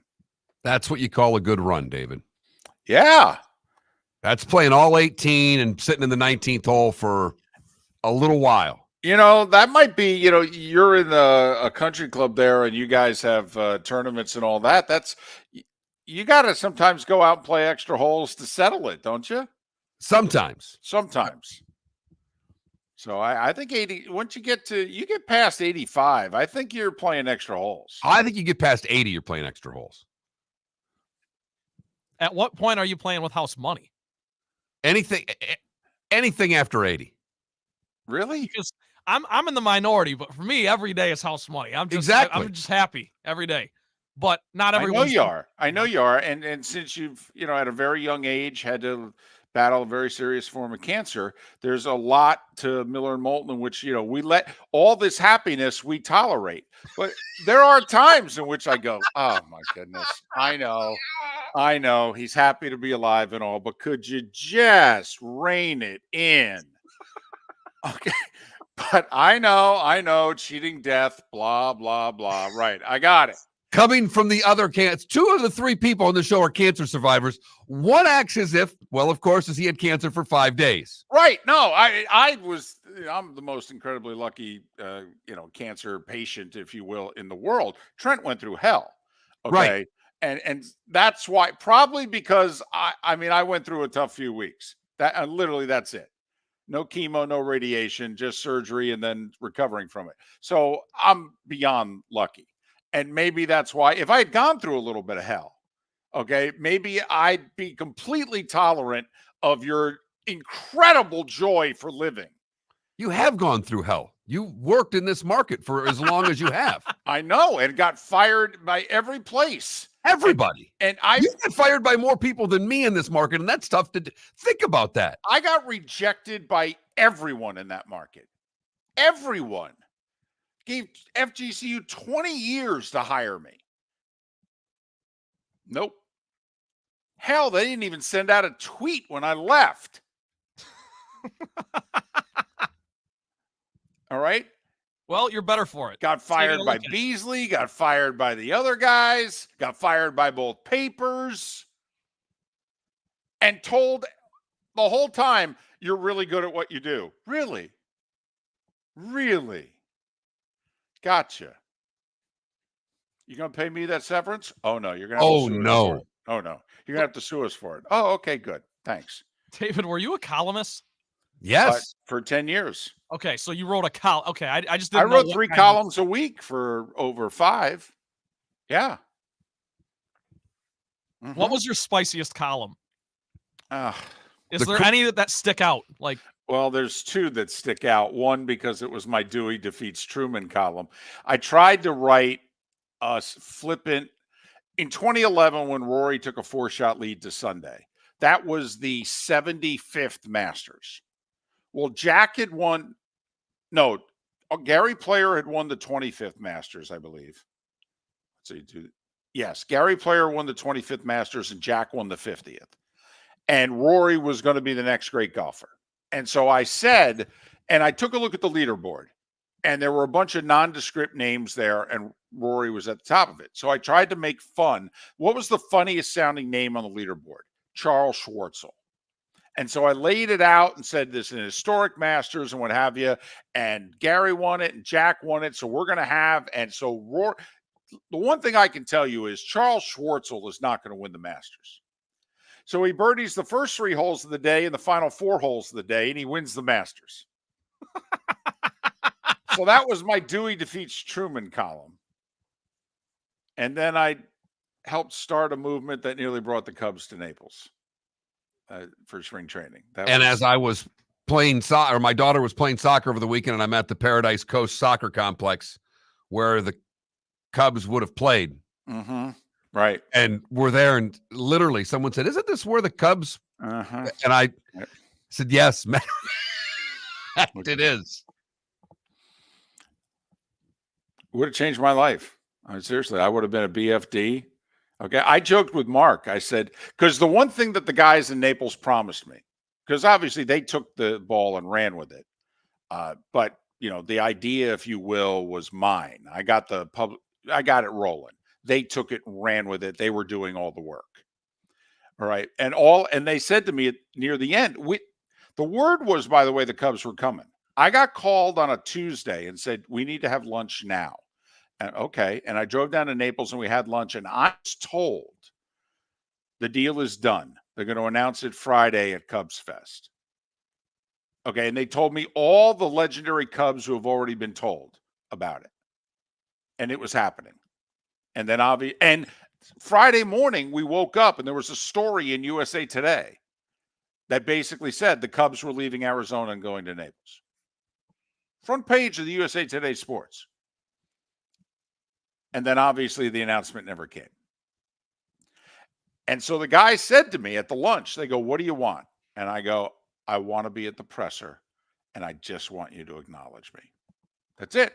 I'm serious. Well, I said, and I even told them, "Here's what time you need to do the presser." And it was in and around our show, Mark. We were going to be doing the show. You were going to have the presser like an hour before the show.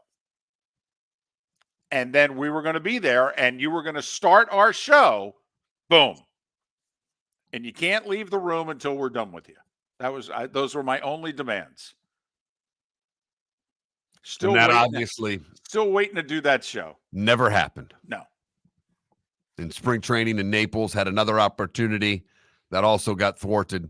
Right. And ridiculous. But the difference is that they didn't want the second group. Naples actually wanted the Cubs. Correct. They were on board. That's the big difference. Right. The Cubs were a rejected name or a brand. That was something that would have changed Collier County's thoughts about spring training baseball. Bud Selig, by the way, kept the Cubs from coming to Naples. Bud Selig, with a helping hand from John McCain, kept the Cubs from coming to Naples. Put unbelievable pressure on the Cubs for what would have destroyed the Cactus League. Right. And this was in the infancy of this ownership group owning the Cubs. And Bud Selig basically said, "Do you really want to make that many enemies in Major League Baseball? Because trust me, you will, including me." So Bud Selig killed it. And it was done. David's not bitter at all. No, it wouldn't be. I mean, hell, I joked with Mark because we were going through congressmen there for a while. We had some things going. I mean, we elected a really good guy, a former Purdue basketball player, in fact, who was a good guy, who was actually, I thought was a pretty good congressman.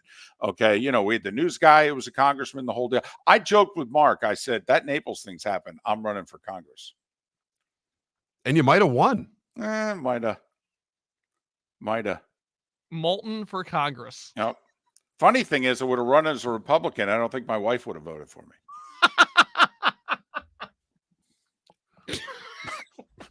Matter of fact, I'm positive.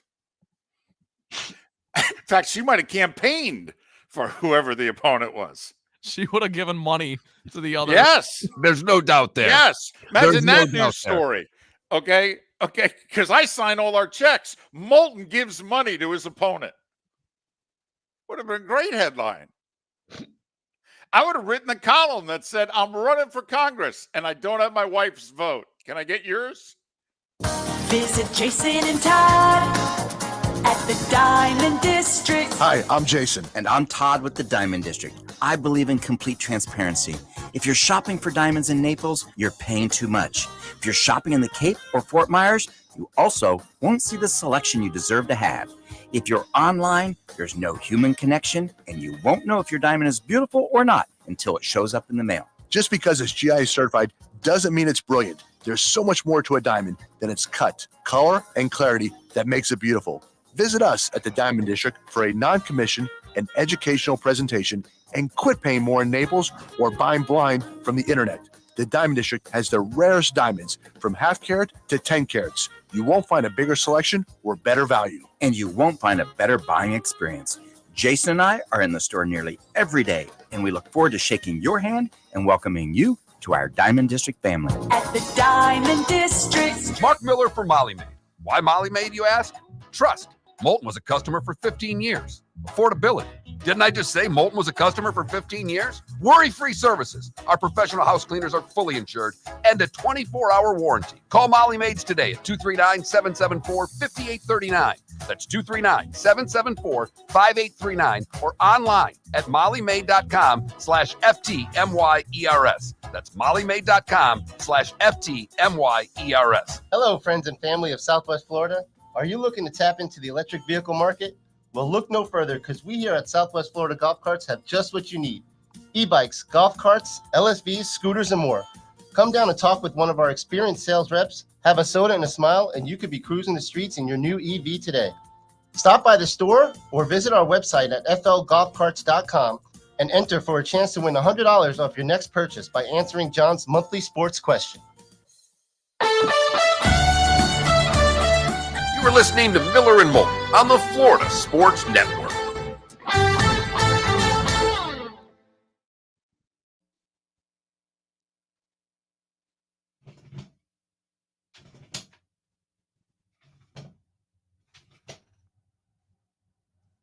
My mother just texted me and said you wouldn't have had my vote either. Wow. Yep. Oh yeah, my mother's a Dem. I don't care. And I'm trying to. I'm First off, you can't win in Lee and Collier County. And this what would be like if I ran it. Like I'm a registered Republican in Florida, so I can vote in the primaries. If I lived in Michigan, I'd be a registered Democrat. And I'm a registered independent because I just can't bring myself. I got you, and I understand it. But I made that decision 20 years ago because I wanted to vote in the election that mattered. And to me, the election that matters in Lee and Collier County are the primaries, Right. Because that's when you're picking the person who's going to win. And that's what I'm explaining to my mom right now. Again, I know I've done this to her before. I'm now explaining it to your mom, and she's probably getting ticked at me. Well, but she's much angrier at me. In fact, now that could have been a campaign ad. My wife and mother are not voting for me. Will you?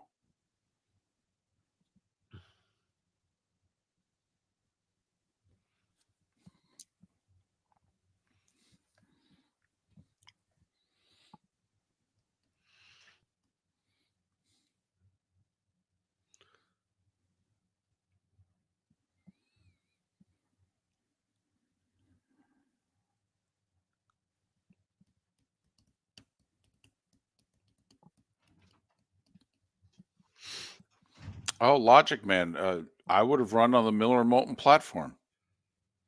Totally.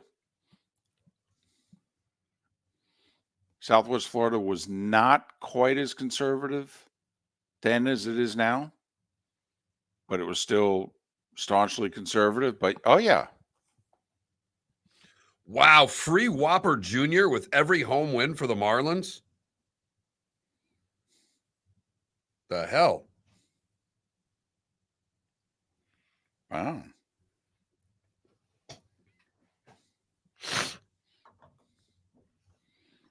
As if the bringing the French horn and sitting in the all-you-can-eat section is not enough.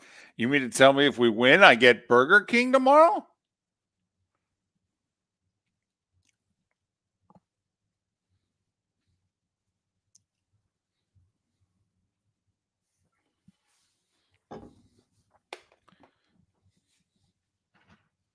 Now, I don't know if they're obligated, but the Four Letter Network's doing a whole segment on the women's tournament right now.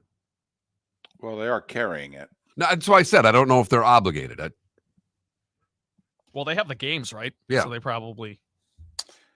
My mom's now telling me winning isn't everything, and I'm like, no, actually, Yeah, no, it's the only thing. When you run for office, it's really there's one scoreboard, and you really need to come out on top. Logic Man, I didn't know the news press was having a local burgers tournament. And if Jimmy Pease doesn't win, it's not a good tournament.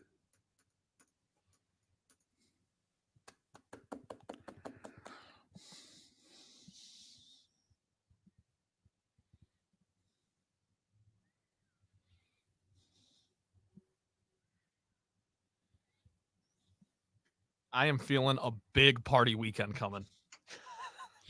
Apparently, Jimmy Pease got knocked out in the first round. Well, then not enough people have tried Jimmy Pease then.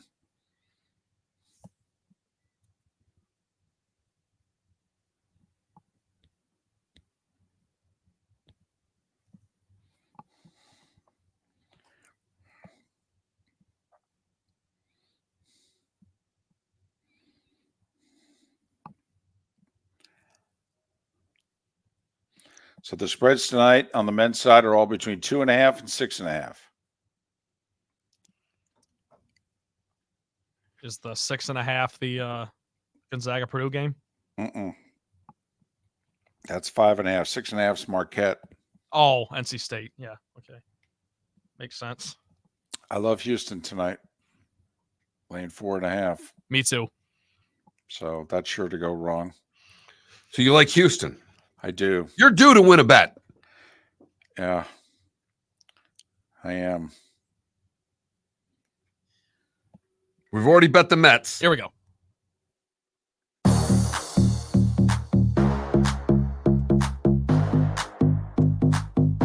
Welcome to the bonus hour, brought to you by Jason and Todd at the Diamond District. And now, here's Mark Miller and David Moulton.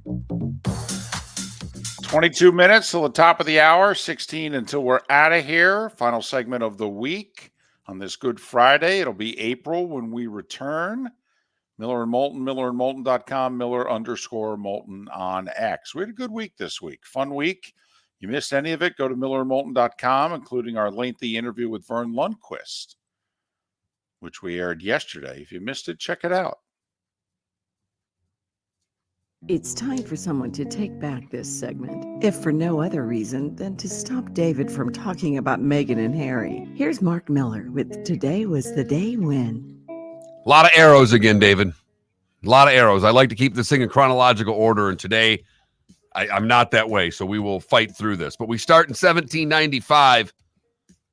Beethoven, his debut in Vienna.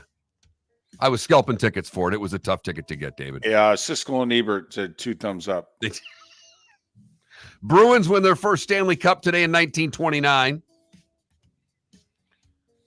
U.S. troops leave Vietnam today in 73. Indiana completes an undefeated season, beating Michigan today in 1976. Third time they beat Michigan that year. The last Carol Burnett show airs on CBS today in 78. Do you know she's 91? North Carolina beats Georgetown 63-62 today in 82. Who was that guy that made that shot? Freshman. Some people still called him Mike. Okay, there's actually video and audio of him being introduced in games his freshman year as Mike Jordan. Saw a great story yesterday, Justin Thomas talking about when Mike liked the Derby. It would come to the Derby and play golf, and there was a pro player, Junior Bridgman, who Michael knew, and that would get him on a course that Justin Thomas's dad was a member at. And Justin said he caddied for a lot of years. And finally, he had no idea if Justin was any good. He says, little man, you're playing. And Thomas birdies 4 holes out of the 6 he plays with MJ. Out of the last, birdies 4 out of the last 7, and said he made enough money to buy his first car.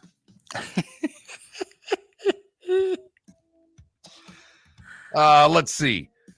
Jimmy Johnson quit the Cowboys today in 94. Yeah, quit, fired, out, whatever. But yeah, right. And he finally just got in their Ring of Honor this season. Yeah. Women's basketball today in 98. Tennessee beats La Tech. It was a 3-peat for the Lady Vols. Today in 99, UConn won their first title, beating Duke. Oh, the men you're talking about. Yeah. Yeah. Sorry, the men, yeah. And it was in 2019 that Billie Eilish released her debut album. She's incredible. Our 10th president, John Tyler, was born today. So was Cy Young and Sam Walton. Denny McClain's 80. Walt Frazier, 79. How old is Clyde? Oh, he just told you. 79. Oh, I know. I'm just saying, it's his alter I'll ego. tell you what, though, his clothes are fresh. Got that right. Some of them are 50 years old, but some of them were purchased Monday. And whatever he has on today, he looks spectacular.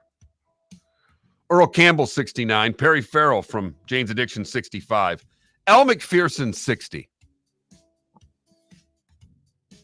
Just going to take a moment there. I understand. John Popper is 57, and Jennifer Capriati is 48. What did I miss, David? She's not even 50 yet? She started playing when she was 12. 14, I think, as a pro. Yeah. My goodness. Appomattox, by the way, began today. Back in the day, 1865. This really was the beginning of the end. So, anyway. You've heard folks elsewhere mock Florida is gonna Florida. Well, Mark Miller sees it differently. He calls it the good, the bad, and the ugly. What you got, Mark? I am going to piss Moulton off something fierce with the good today. Somebody find a wallet? No, we go to Pennsylvania. Punxsutawney Phil and his groundhog wife Phillips have become parents. The Punxsutawney Groundhog Club said in a Facebook post that Phyllis recently gave birth to 2 healthy babies. It did not specify their sex or give names for either one. Yeah, kind of like Punxsutawney Phil. Well, of course they can't prove anything. Just like you can't prove he sees the shadow. Okay, first of all, are we really sure Phil's married? Okay, honestly, or is he just taking credit for somebody else's work? I don't believe a damn thing about Phil. Okay, to me, Punxsutawney Phil is the Milli Vanilli. All right. Of the animal kingdom? Of our society today. Right. He's a fraud, is what David's saying. Thomas Dunkel, the president of the tuxedo-clad group called the Inner Circle that carries on the groundhog tradition each year, said at a news conference, "We're pleased about it. I talked to Phil with my cane, which lets me speak groundhogese, and Phil could not be more excited that he started a family." The whack jobs that these people just... Politicians have more credibility with me than Punxsutawney Phil, okay? We go to Norway for the bad, Thank you. where they have an egg shortage. And now Norwegians are flocking across the border to Sweden to hoard eggs. Wait, we have a border crisis over eggs? Yes. The Nordby shopping center in Sweden, located just across the border, it's 62 miles away from Oslo, has been filled by desperate Norwegians trying to stock up on eggs. So much so that the supermarket has limited the number of eggs purchased to 320 packs per household. Cholesterol must be huge in Oslo. Finally, the ugly, we bring it back to Naples, where John Taffer, the host of the TV show Bar Rescue, has taken legal action against a man accused of impersonating him for personal gain. Victor Cararello has been unlawfully using Taffer's name and likeness to dupe and exploit others, particularly here in Collier County. He's taken women on dates, telling them he is Taffer. Taffer claims that his actions have caused harm to his reputation and exposed him to legal liabilities. This guy has been doing it for 3 years. Hanging out at all the hot spots, Blue Martini Bar, Burn Cigar Lounge, and of course, Seed to Table, claiming that he is Taffer. Got to hook up with this guy. I can say I'm Jimbo Fisher, and the two of us can go out on the town. We're done. And we're done with the good, the bad, and the ugly on today, March the 29th, 2024. You just need to pick up the pace in which you talk just a little faster. We're done.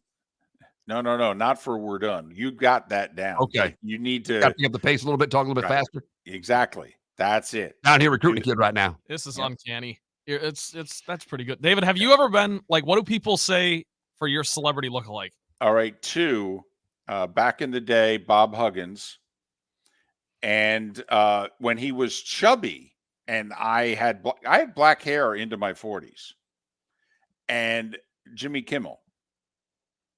And it's very difficult to imagine that now. He lost a bunch of weight. You know, his hair is still far more, pepper than salt. But those were the 2. But I got a lot of Bob Huggins. I can see it. Yeah. Oh, sure. Yeah. Except, thank God, you're not Jimbo and Huggy Bear picking up Deweys driving around. All right, both from West Virginia. So that's fitting. Another tremendous sports night tonight. Well, we got 12 games in the NBA that no one's going to pay attention to, but both the Magic and Heat are home. Orlando's hosting the Clippers. Clippers are actually a 1.5-point favorite. Heat, 13.5-point favorites at home against Portland. I will say with Miami, you don't know who's playing it anymore. And, Jimmy Butler going to play? Tyler Hero going to play? Duncan Robinson going to play? I mean, these guys are missing a lot of games here.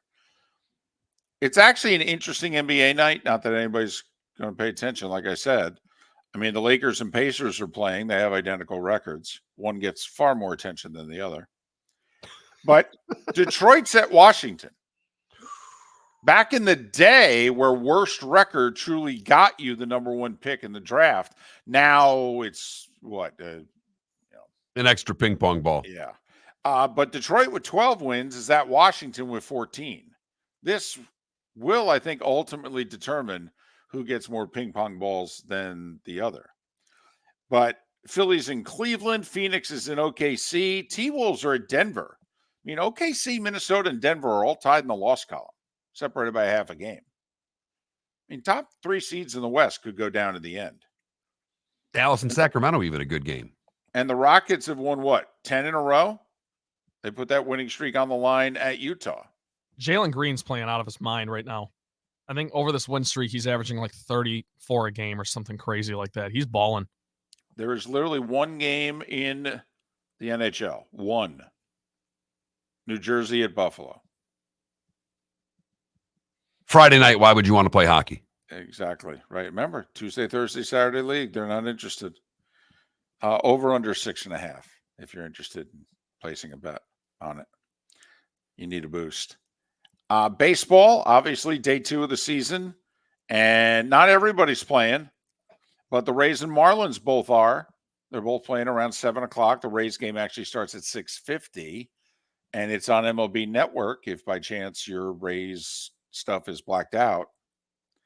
But the Brewers and Mets and Braves and Phillies, who both got rained out yesterday, will play today, 1:40 and 3 o'clock, respectively. College hockey today, too, David. 2, 5, 5:30, and 8:30. As day 2 of the tournament for college hockey gets going. Boston College, Michigan State, Wisconsin, North Dakota, all in action tonight. North Dakota plays Michigan. Yeah, North Dakota's Michigan, right? And that's the nightcap, isn't it? Isn't that the latest game? Yes. All right, let's get to the madness. Men, NC State Marquette is the early game. Marquette, the biggest favorite on the men's side tonight at 6.5. And at roughly the same time, Gonzaga Purdue, which is on TBS and True TV. Purdue a 5.5-point favorite. I love Houston at 9:30 on CBS, laying 4.5 against Duke for whatever that's worth. And already scheduled to start after 10 o'clock at night on TBS True TV. Tennessee, a now 3.5-point favorite. Money is coming in on the Vols against Creighton. Got any play you guys like? I like Houston. That's my play of the night. I'm with you on Houston. I like that a lot. I've already made that bet for the two of you. I like Purdue. So you'll lay the 5.5? I'd lay the 5.5 with Purdue. All right. So those are our 2 plays of the night. Women's action gets underway this afternoon. All the women's games, if you're interested, are on ESPN today. 2:30, 5, 7:30, and 10. So Oregon State, Notre Dame, Indiana, South Carolina, the undefeated Gamecocks at 5 o'clock on ESPN, a 15.5-point favorite. Remember, UConn was 11.5 yesterday against San Diego State before winning by 30. South Carolina in the Sweet 16 is a 15.5-point favorite to a team who at one point this year was ranked number 2 in the country, Indiana. Would you lay it? Because I would. If I were to put the game, I'd go down swinging with South Carolina. Yeah, if I'm going to lose the money, I'm going to lose the money on the undefeated team. But Stanford is the 7:30 game, and Texas, number 1 seeded Lady Longhorns at 10 o'clock, facing Gonzaga, by the way. Men and women both making the Sweet 16, just like the men and women of NC State, because NC State women are taking on Stanford. That's actually what. Go ahead. Sorry, David. No, I was just going to say it's why the new AD at FGCU, he's still tied up on the madness because he's got responsibilities at NC State with the men's team. Well, they're still playing. That's why we can't even get him on the show. He's not done with his first job yet. But tomorrow, great day for women's basketball. Yes, that's what I was going to say. LSU, UCLA at 1 o'clock, 2 versus 3. And Colorado and Iowa. Iowa, as we've talked about, has not looked great in this tournament. Like they're feeling the pressure.